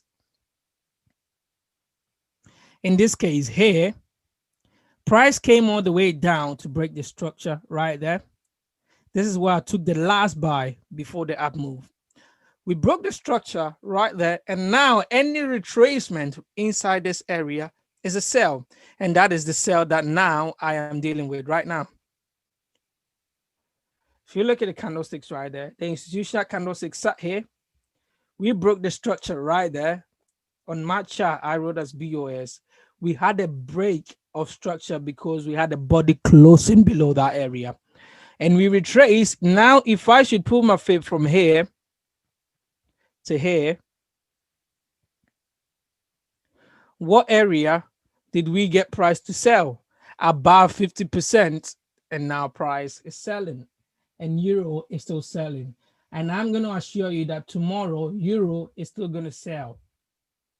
The whole of the week, euro is going to sell. Your major trade that you want to be taking on euro is just a sell. And all you do is you follow price action and know exactly what price is giving you. You take it. Before you take the trade, understand where liquidity has been taken, where money is going to be taken off. So always think, if I put my money in a trade right now, how will the banks take my money? If you're able to answer that question, whoever that is in the call that is able to answer this question every single day before trading should be able to be profitable every single day. Think like the banks and trade like them. That is the only way you can be successful in this market we're talking about. If you can't do that, then the game is not your game. It looks so hard as I'm explaining right now. It might be your first time on the call seeing this style of trading, but the littlest amount of effort you can put in this work, everything will change for you. Everything will change for you. Your game will totally change. Now I'm going to start answering some few questions in the chat box. So you played Catch the Money in the harmonic pattern law. Of course, it was just a harmonic pattern. This is a cipher harmonic pattern. If I go on a smaller time frame, you will know why I took that trade. This was the pattern I played off. It was a cipher pattern. Price came there. I had an institutional candlestick sitting right there. Price came up here. And look, on the RSI, what do we have? Divergence. This is some of the things that I always talk about all the time. Divergence right there. Price was creating higher high in this area. RSI was creating lower high. And from there, price just sold off. And we're still selling.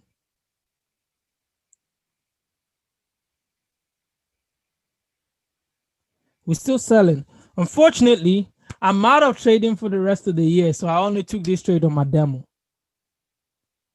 I don't regret it. Why? Because I'm giving myself that form of self-discipline, and that's the next thing I'm going to talk about. Once you have learned the strategy and you've come to understand it, the most important thing is self-discipline.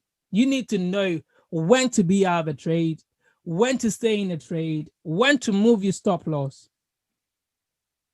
There are so many people on this call right now. You have a winning strategy, but my question to you right now is, are you seeing the wins? No. Most of you, actually, let me leave the question to you. How many of you in the group chat right now do have a strategy? How many of you in the group chat do have a strategy? Give me a one if you do. Give me a one in the chat box if you do have a strategy. Brilliant. And for all those that have given me a one right now, you have a strategy. How many of you are really consistently making profit? Give me a two.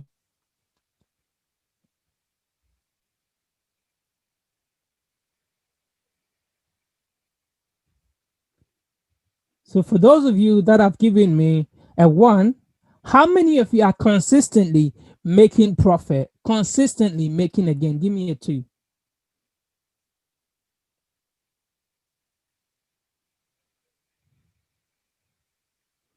Brilliant. You see, the number of people that gave me a one and the number of people that gave me a two are not the same. And the reason is there are some people who are very good with their strategies. The only difference is the discipline. And discipline comes in so many forms. Understanding when to be in that particular trade, how long to stay in that trade, when to move your stop loss, and when to tell yourself, I want to be out of this trade.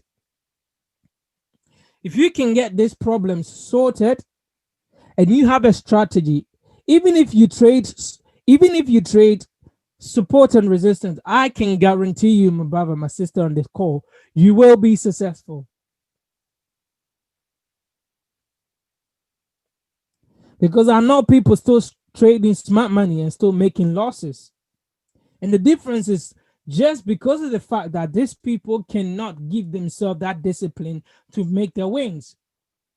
And what do I mean by this? Somebody can go into profit, 50 pips in profit, and their stop loss is still where it is from the start of the trade. If you are that type of person, I am sorry, but trading is, you're lacking something in your trading. For me, my trade goes in 30 pips profit. That point in time, I want to be taking partials. That point in time, I want to be moving my stop loss all the way to break even, sometimes even into profit. Why? Because if I started with £100 in a day and my trade is in 30 pips profit, my account is no more £100, it's more than £100, and I appreciate that enough. If I can do that consistently for 365 days, my £100 will no more be £100. It will always be higher than that. Who can agree with me?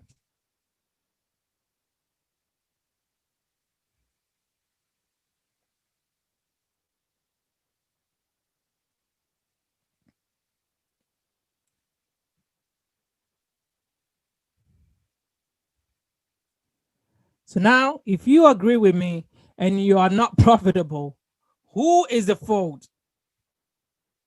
Is it you or the Forex market?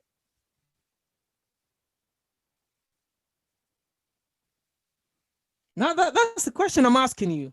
If you agree with me right now, then the question is the problem you or the market? It's not the market, because the market, we know the market will always do what it does. Take people out of the trade, take people's money.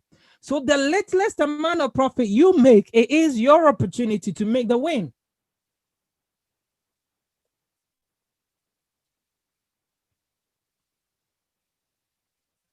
I see people coming to me and asking me, Francis, how long have you stayed in the trade for? Then I tell them, oh, I stayed in the trade for 4 weeks, 5 weeks. And they're like, oh, wow. The question is, if you should stay in a trade for 5 weeks, are you going to be able to manage that trade in order to come out profitable? If you can't do that, just go at your pace. You know that at least you can back 15 pips every single day. Why don't you make your TP1 15 pips?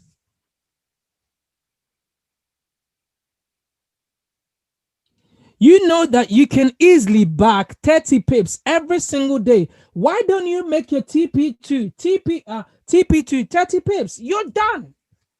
Once your 30 pips hits, you're done for the day, mate. Leave the Forex market alone. Go and sleep. Come back the next day, bag another 30 pips.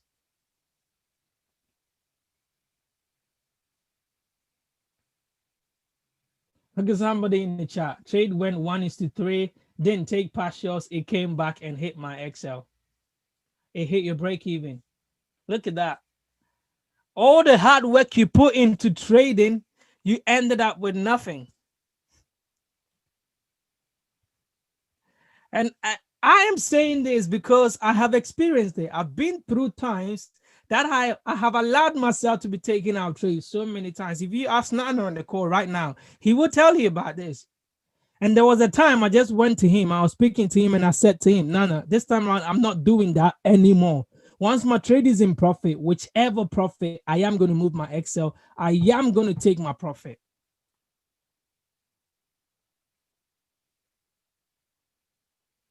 Maybe somebody on the call today, this is your turn. It is your turn to turn your game around. Some of the Excels that you're getting is unnecessary Excel. An Excel that your traders move in 20 pips profit. And X out that your trader's moving 50 pips profit. Oh my God, why are you doing this to yourself?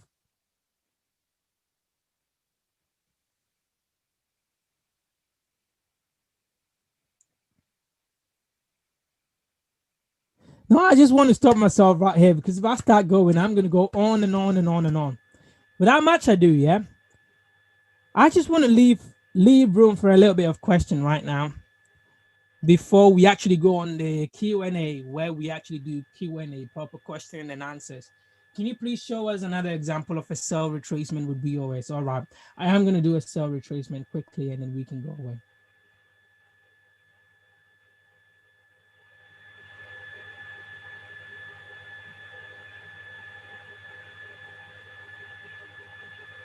Wherever that asks the question, I just want you to focus around this area for me.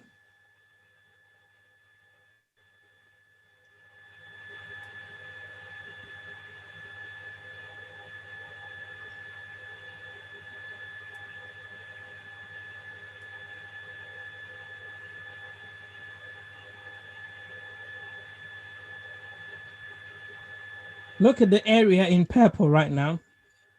I want to go here, and I'll label this. Let's take this as the low, high,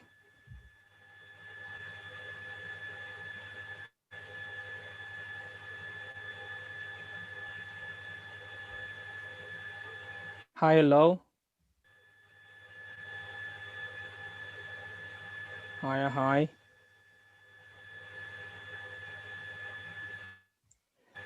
lower low,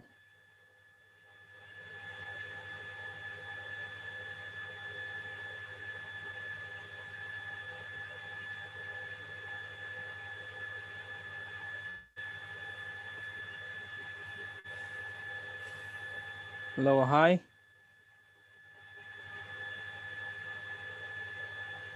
lower low, higher high. Now with the labels that I've done on the chart, give me a 2 in the chat box if you can see clearly what I've done on the chart right now.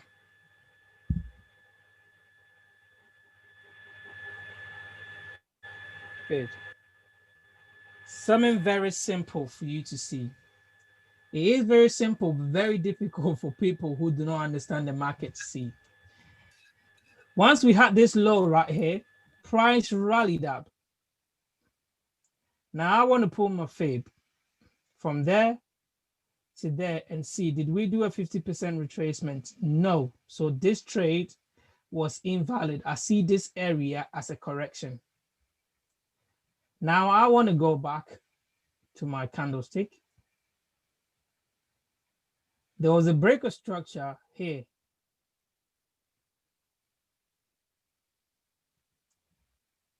Breaker structure here.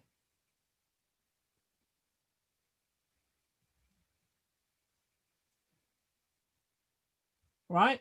We broke the structure up there, price retraced. Instead of price keeping going up, price broke this structure right there. And let's go back to the line chart.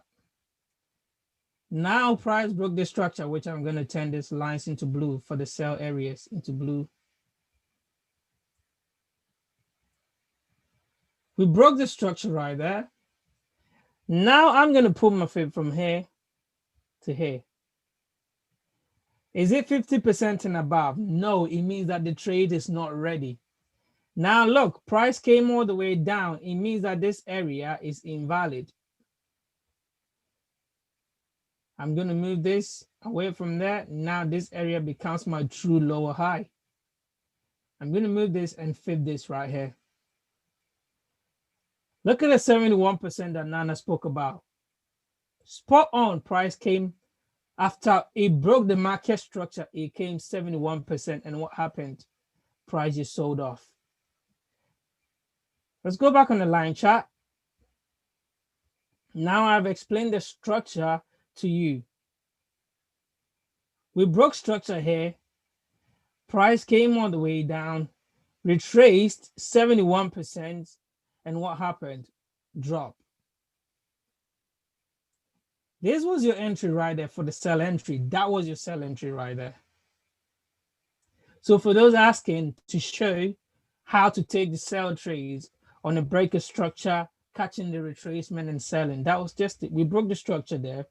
You can even choose to say we broke the structure here where I placed the low. We broke it, retraced all the way back 71%, and we dropped. Right there. 71% right there, we dropped. So for anybody that asked about the sell, is it understandable now? Now you know how to take the sell once. Processing. I think this is being recorded, isn't it? I don't know, but if it is, then yeah. Just to confirm, 50% is a correction. Yes, 50% is a correction. Less than 50% is a retracement. Oh, sorry. Yeah. No, 50%, less than 50% is a correction. 50% and above is a retracement. Don't get it wrong. Less than 50% is a correction. 50% and above is a retracement. And retracements are where we want to trade, not corrections. If we trade in correction, we'll be taking out the trade. So some of the times, most of us are trying to trade inside the correction. In that case, your trade is just invalid. Eventually, you'll be taking out the trade. And that's when you move into profit for a bit, and then all of a sudden you're taking out. That's what happens. Right? So if we have understood taking a sell trade and taking a buy trade, which I've demonstrated all of them right here, then I'll leave the rest to Nana. As he promised, we'll go ahead with a Q&A. If anybody has got a question on everything that we've covered, not just the trading aspect, anything that you really want to talk about, feel free to share. So Nana, if you're on the call, I'm going to give it back to you. Yes, Francis, Thank you all. I'm here, guys. You see what you've turned this gentleman into. He comes on the call, he speaks, and he doesn't breathe.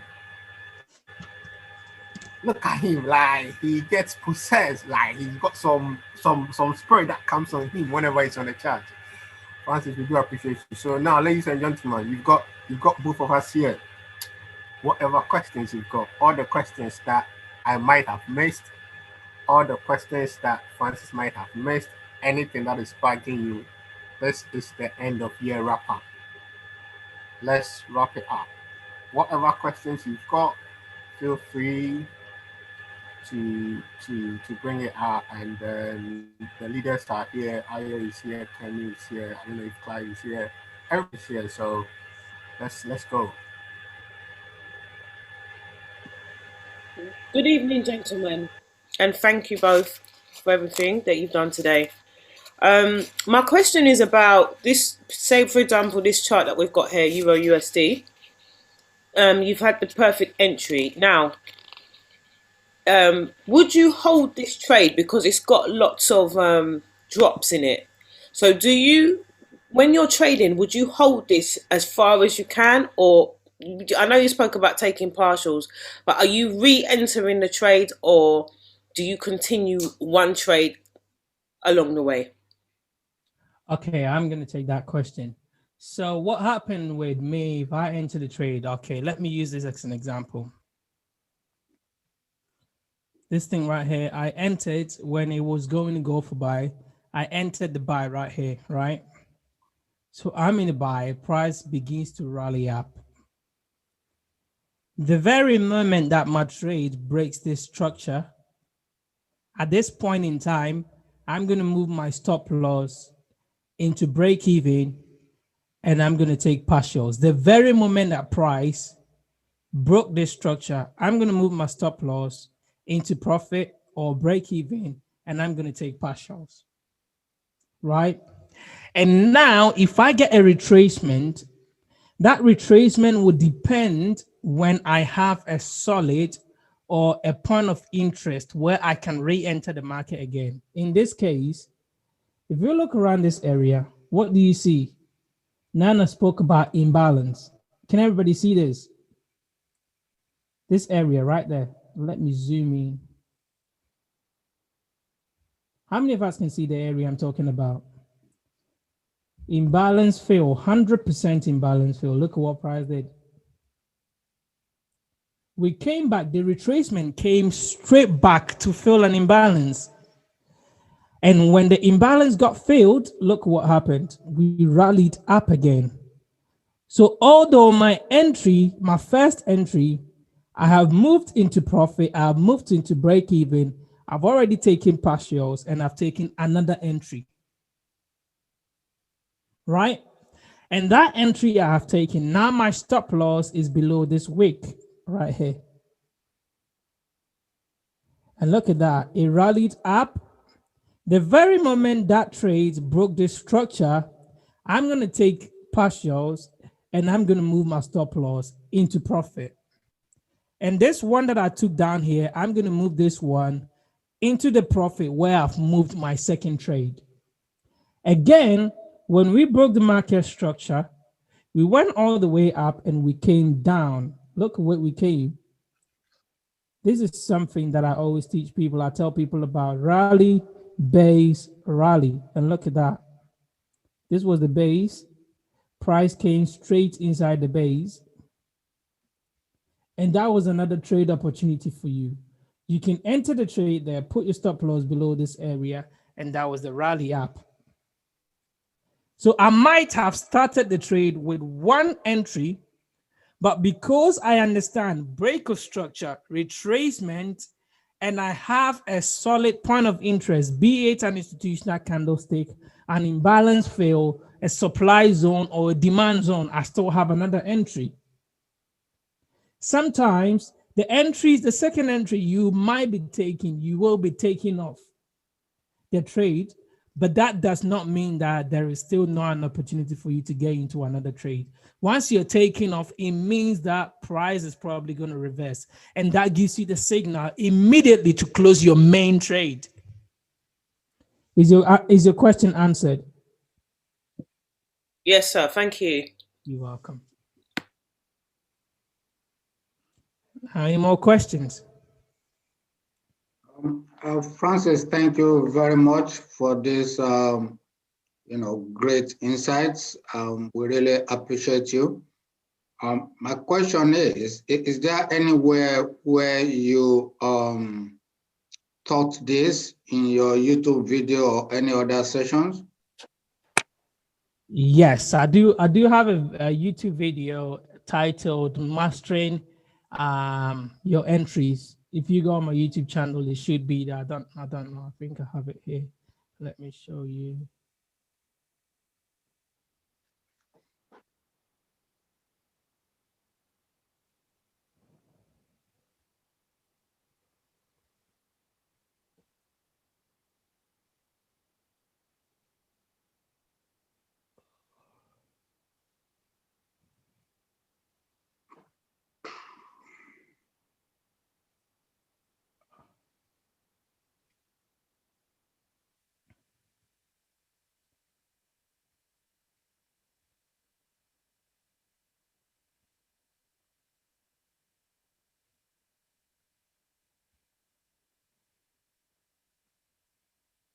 Yeah, that one is it. I think I have 3 episodes: Mastering Your Entry 1, Mastering Entry 2, Mastering Entry 3. If you watch these videos, it's the same concept that I've talked about in this session. Pay attention to it. Just go over and watch it, and you see, I already had it there, but people are not really paying attention to it. You get what I mean? These are some of the things that I would say. When we give out the videos, sometimes people are watching the videos like they're watching Netflix movie. If you watch it that way, unfortunately, you won't understand it. You will always come back for more Zoom sessions.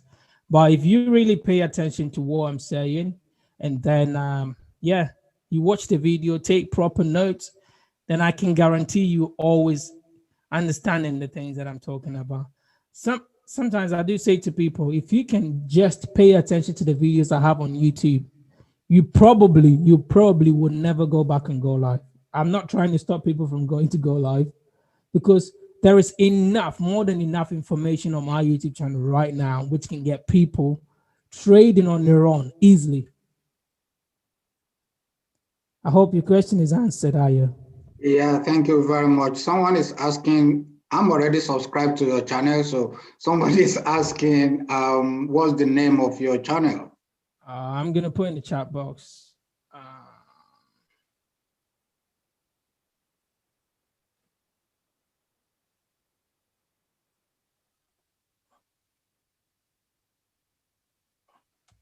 And there you go. That should be it. So if you go on YouTube and then you type in this, it should come up. I have over 30 videos up there. If you can pay attention to watch them, trust me, you'll be done.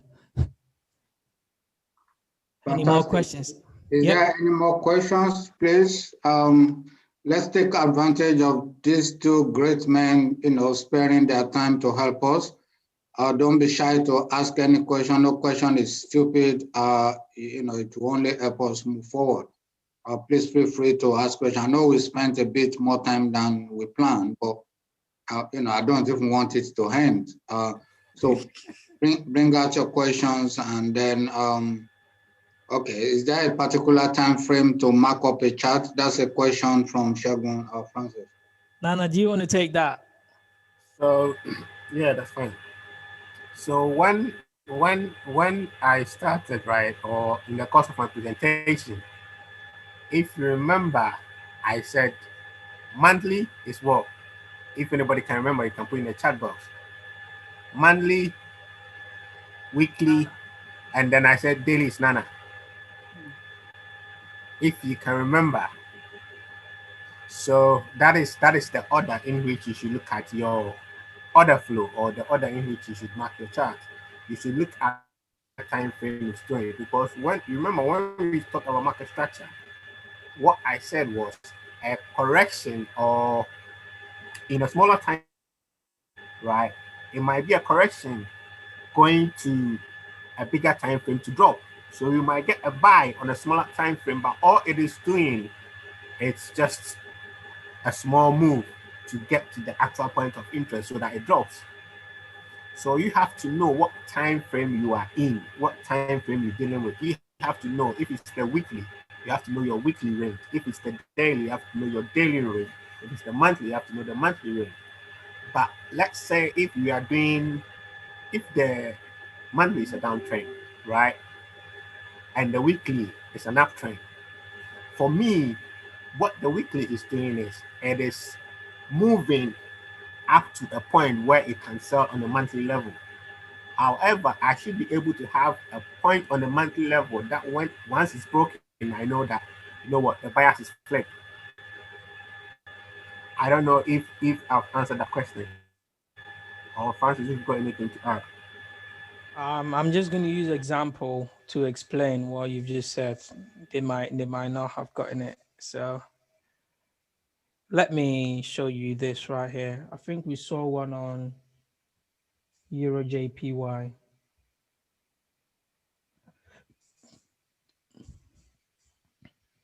Look at this picture, guys.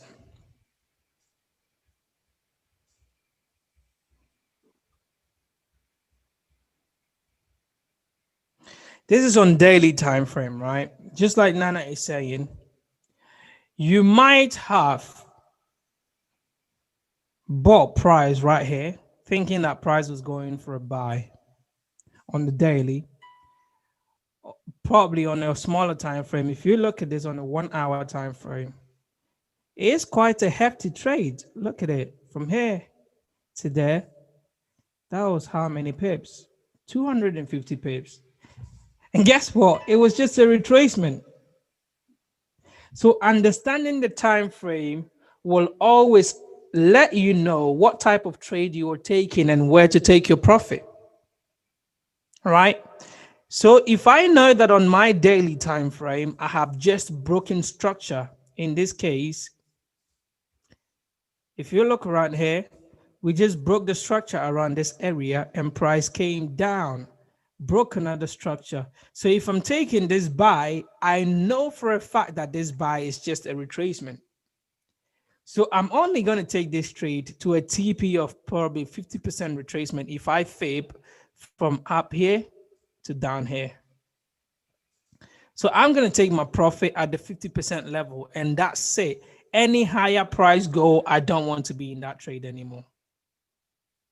Right? That understanding on the smaller time frame, you're going to see it as even different. You're going to see it's even different. Look at that on the 1 hour time frame.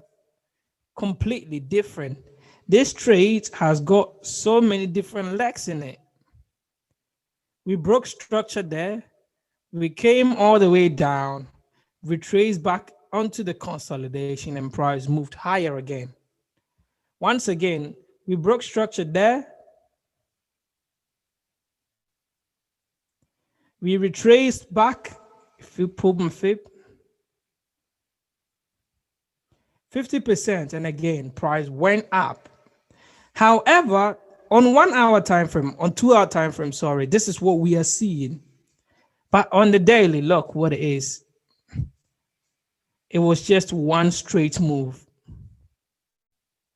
One straight move that went up and then it dropped again. So it don't really matter what time frame you're taking the trade. The understanding is what structure on the higher time frame are you trading? That will determine where you're going to take your profit. That will determine where you're going to take your next trade. I hope that answered the question.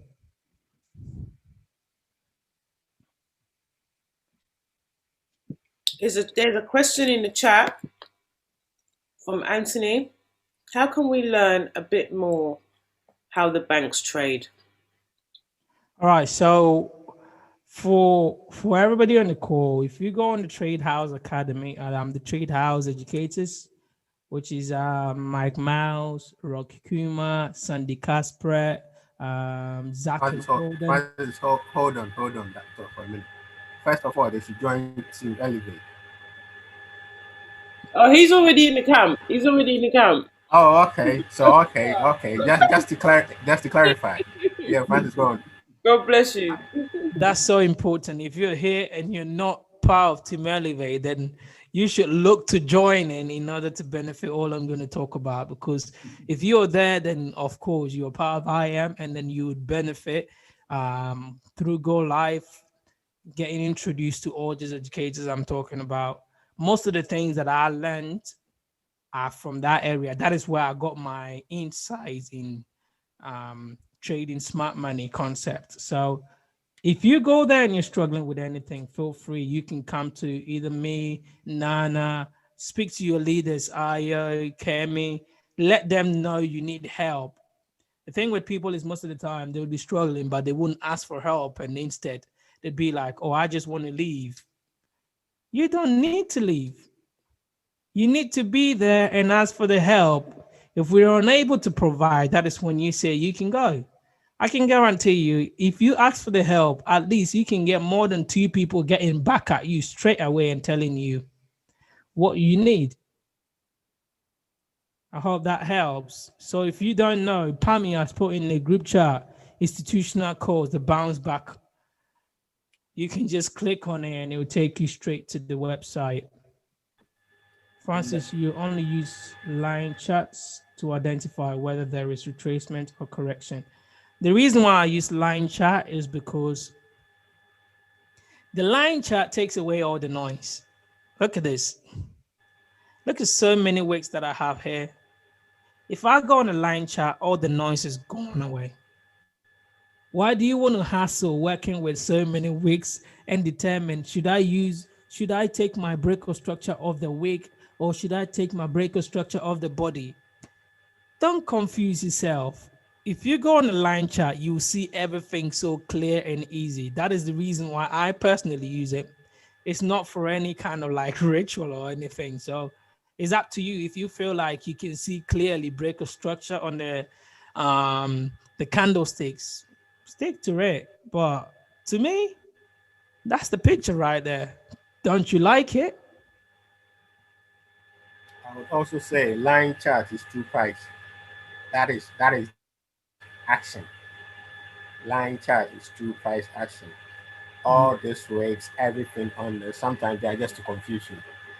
So if you look on the line chart, that is where you see exactly, because I can guarantee you on some brokerages, let's say Owanda, you might see a word, but when you go on But when you switch to line chart is line chart everywhere. It's universal, right? So then it gives you an idea of where you want to enter your trade or where you want to place your trade. And then also Francis has got some amazing videos on YouTube. Guys, when you go on the channel, right, don't just watch it for 45 minutes. Was it last week or 2 weeks? I was speaking to some people.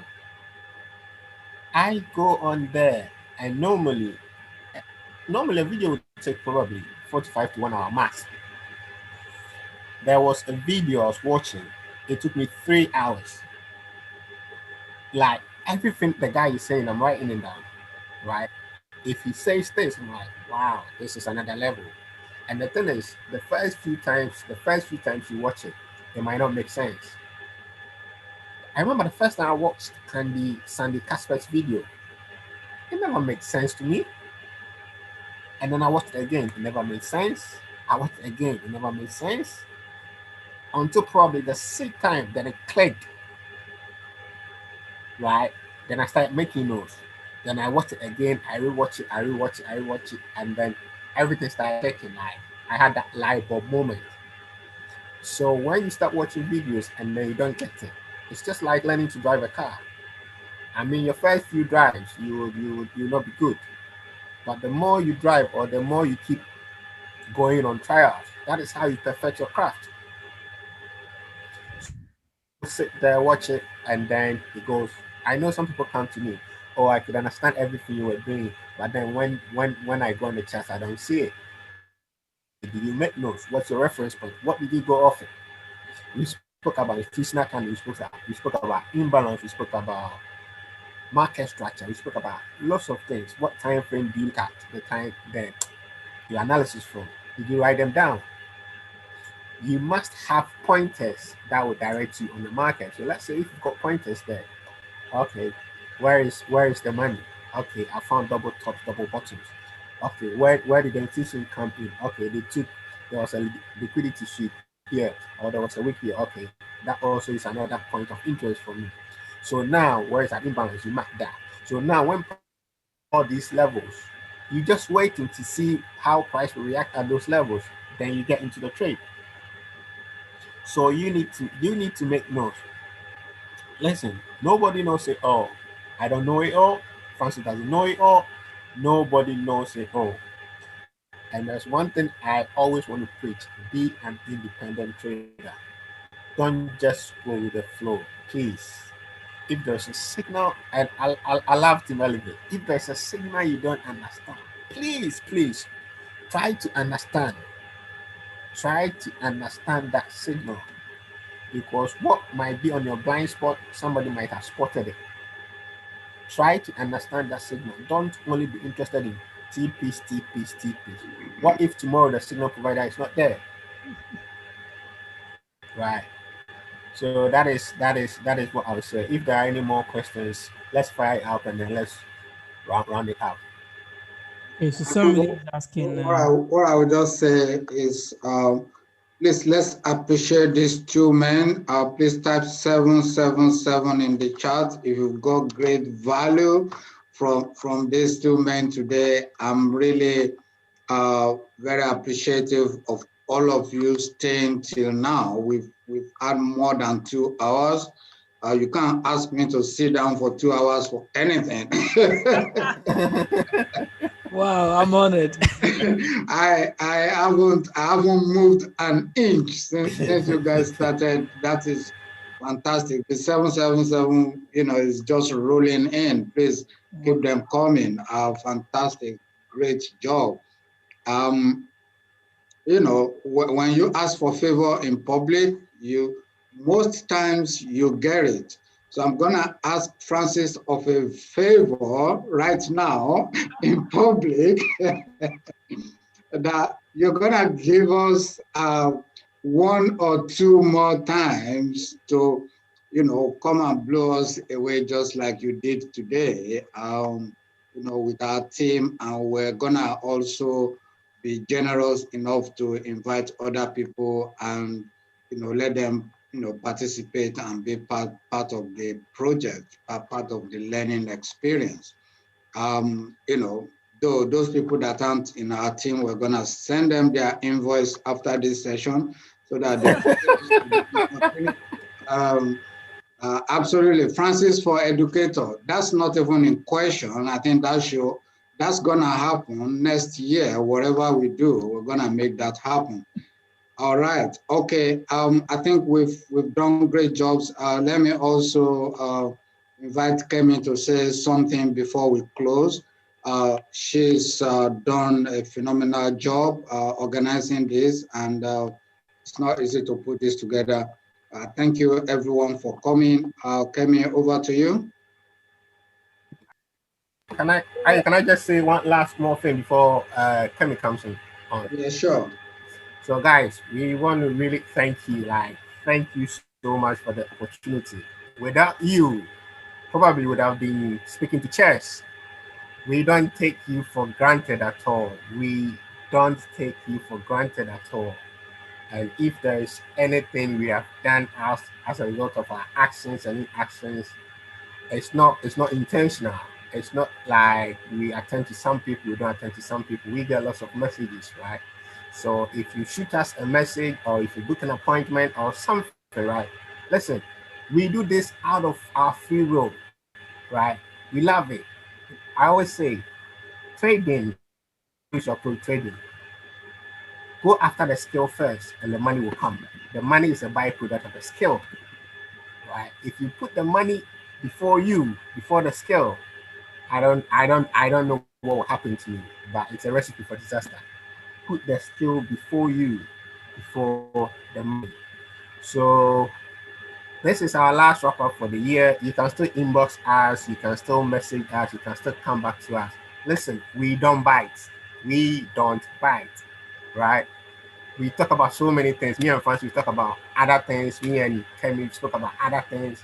Not necessarily trading. If you think you've got an idea you want to share or whatever it is, come to us. If it's trading, if it's not trading, and you feel like you need somebody to talk to, our doors are always open. And if there's anything you want to teach us, we are always willing to learn, because to every level, there's a next level. So thank you very much. Enjoy your Christmas, and then we shall see you in the new year. Thank you, Ayu. Thank you, Kemi and Team Elevate. Like I said, we are now part of the team now, so don't worry. Yes, you are. I've got a wonderful brother. I think he's spoken before. He just asking very kindly if he could ask Francis a question before we close, and I just want to honour that. So can you just is it safe to say that we are waiting for retracement on EJ to enter for a buy? I ask because I see a break of structure and no retracement, but yet you seem to have a sell marked up. I think did he not text you back about that one? I thought I saw Francis put a message. I just put the answer in the chat box, so I'm just going to do it quickly. So what I have on EJ right now is a swing sell. The swing sell is a retracement, just like you said in your question. It is a retracement for a buy up. So if you look on my chart right now, I have zones marked up. I expect EJ to drop all the way back into this zone again before we will see a buy up again. And that is if I pull my fib from here to there, I need EJ to come 50% and below. And look where the 50% and below is, at the zone. And at the beginning of the call, I made mention of the importance of wicks being a toll booth. When you get to the toll booth, you need to pay something in order to pass. And look at how many times price got to this area and couldn't afford to pay, so it dropped. Again, look around all this area. So this area I'm observing as a key area that when price gets here, at least we could see the retracement completed and we could go back higher again. So your question is completely right. For now, I'm just focused on selling the retracement as a swing trade, because this is on the daily time frame, and this trade could be minimum. I saw this up here in the morning, the red zone already marked up. It could give me at least 211 pips for the retracement. And after the retracement, I want to buy up again. So that's it. Amazing. Thank you. Francis, sorry to bother you. Yeah. I can see 2 red zones here. Is it possible that it hits this second red zone and move back to a buy, or it must come down to this zone, the normal zone, before it go back to buy? So like I said to Nana, I said something to Nana in the morning. Okay. How I want to trade this trade, I want to swing it. So I'm just going to put like £1,000 account, and then I will just place a trade of probably 0.25 without stop loss and swing it all the way to the target area that I'm looking at, which is all the way down there, right? Okay. So with this trade, I don't want to be trading with specifics. I don't care about the little retracement that is going to happen in it. It's a long-term trade that I'm willing to stay in probably for about a month or 2, right? In the red zone that I have marked here, if I go on a smaller time frame, you see why I marked out that red zone. It is an institutional area. Local liquidity was taken around this area, and this was the liquidity, what swept liquidity. So this area is a key area that I expect price. When price come here, I want to see price do a retracement up. Even though I'm already in a sell, I don't care about this retracement up. I know that the major trade is actually price doing the full retracement. Why? Because we don't have the retracement yet. I believe that makes sense. Yeah. So if you want to trade it little by little, then this area, this first red area, is a potential buy up. Once price gets here, I want to see price at least bounce off this area and go back up. And once it comes back up, I want to see the true sell. And that sell, I'm expecting it to finish off here as the full retracement, and then we can do a long-term buy up again on EJ. So that's the setup we're seeing right now. All right. Thank you. You're welcome. So we just give you thanks. Ayo has said everything on behalf of Team Elevate. We are grateful to you. Ayo, thank you for initiating this with Nana. We are grateful to these gentlemen that are here with us today. And what I really recognize are these people that have stayed to the end. Like Nana said, like without everybody on this line, there's no call. So it just shows the passion that many of us have for trading and for wanting to learn. So I would like to openly ask you both just about planning in some sessions for 2021 where we can do something similar like what we've done, but maybe take questions from people that want to know more, and you could fill in the gaps maybe. So I don't know if that's okay with you guys, just to book some dates with you offline. And it could be once a month, once a quarter, once every 2 months. But it would be so amazing to have you guys back with Team Elevate, because you are now part of our team. Thank you for it.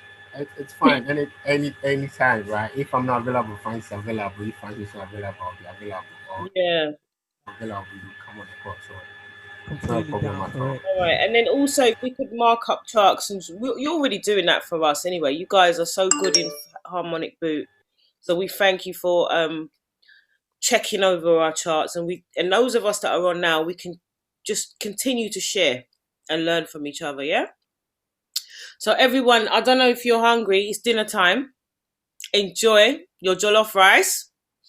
Enjoy your plantain. Whatever you have to eat, enjoy, and God bless you. Have a wonderful evening and a blessed morning, for the day ahead. All the best to everybody on this line. Kemi, did I hear Francis say it's okay to book a time for next year? Yes, so he said. Yes. I'm up for it. I'm up for it completely. Let's do I'm it. answering on his behalf. Thanks, Francis. Thanks for You're everything. welcome. Have a good Christmas. Thanks, everyone. Yeah, have a wonderful Christmas. Happy New Year to everybody. Well, hopefully very soon we'll be visiting Nana in Ghana. Yes, so we'll come in to see Nana in Ghana. we will come. Family, our sisters online, and just thank you for responding to those questions. Like, we are sisters. We're not in the same team, but we are the same team. So we just Thank you, everybody. Well, I'm Thank also long, Anna and Francis. Thank you. I'm also longing to meet with Francis too, and then Pami, Yeah, because I've heard so much about you. I know much about Francis already. yeah. Family, you. I'll be glad to meet with you. Yeah, she's both. lovely. All right, everybody. Good night. Good night. God bless you all. Bye. Night, God bless you. Thank you. Very much. See you in the morning, traders. See you in the morning. Yeah. Thank Bye. you. Bye. Bye. See you in the morning.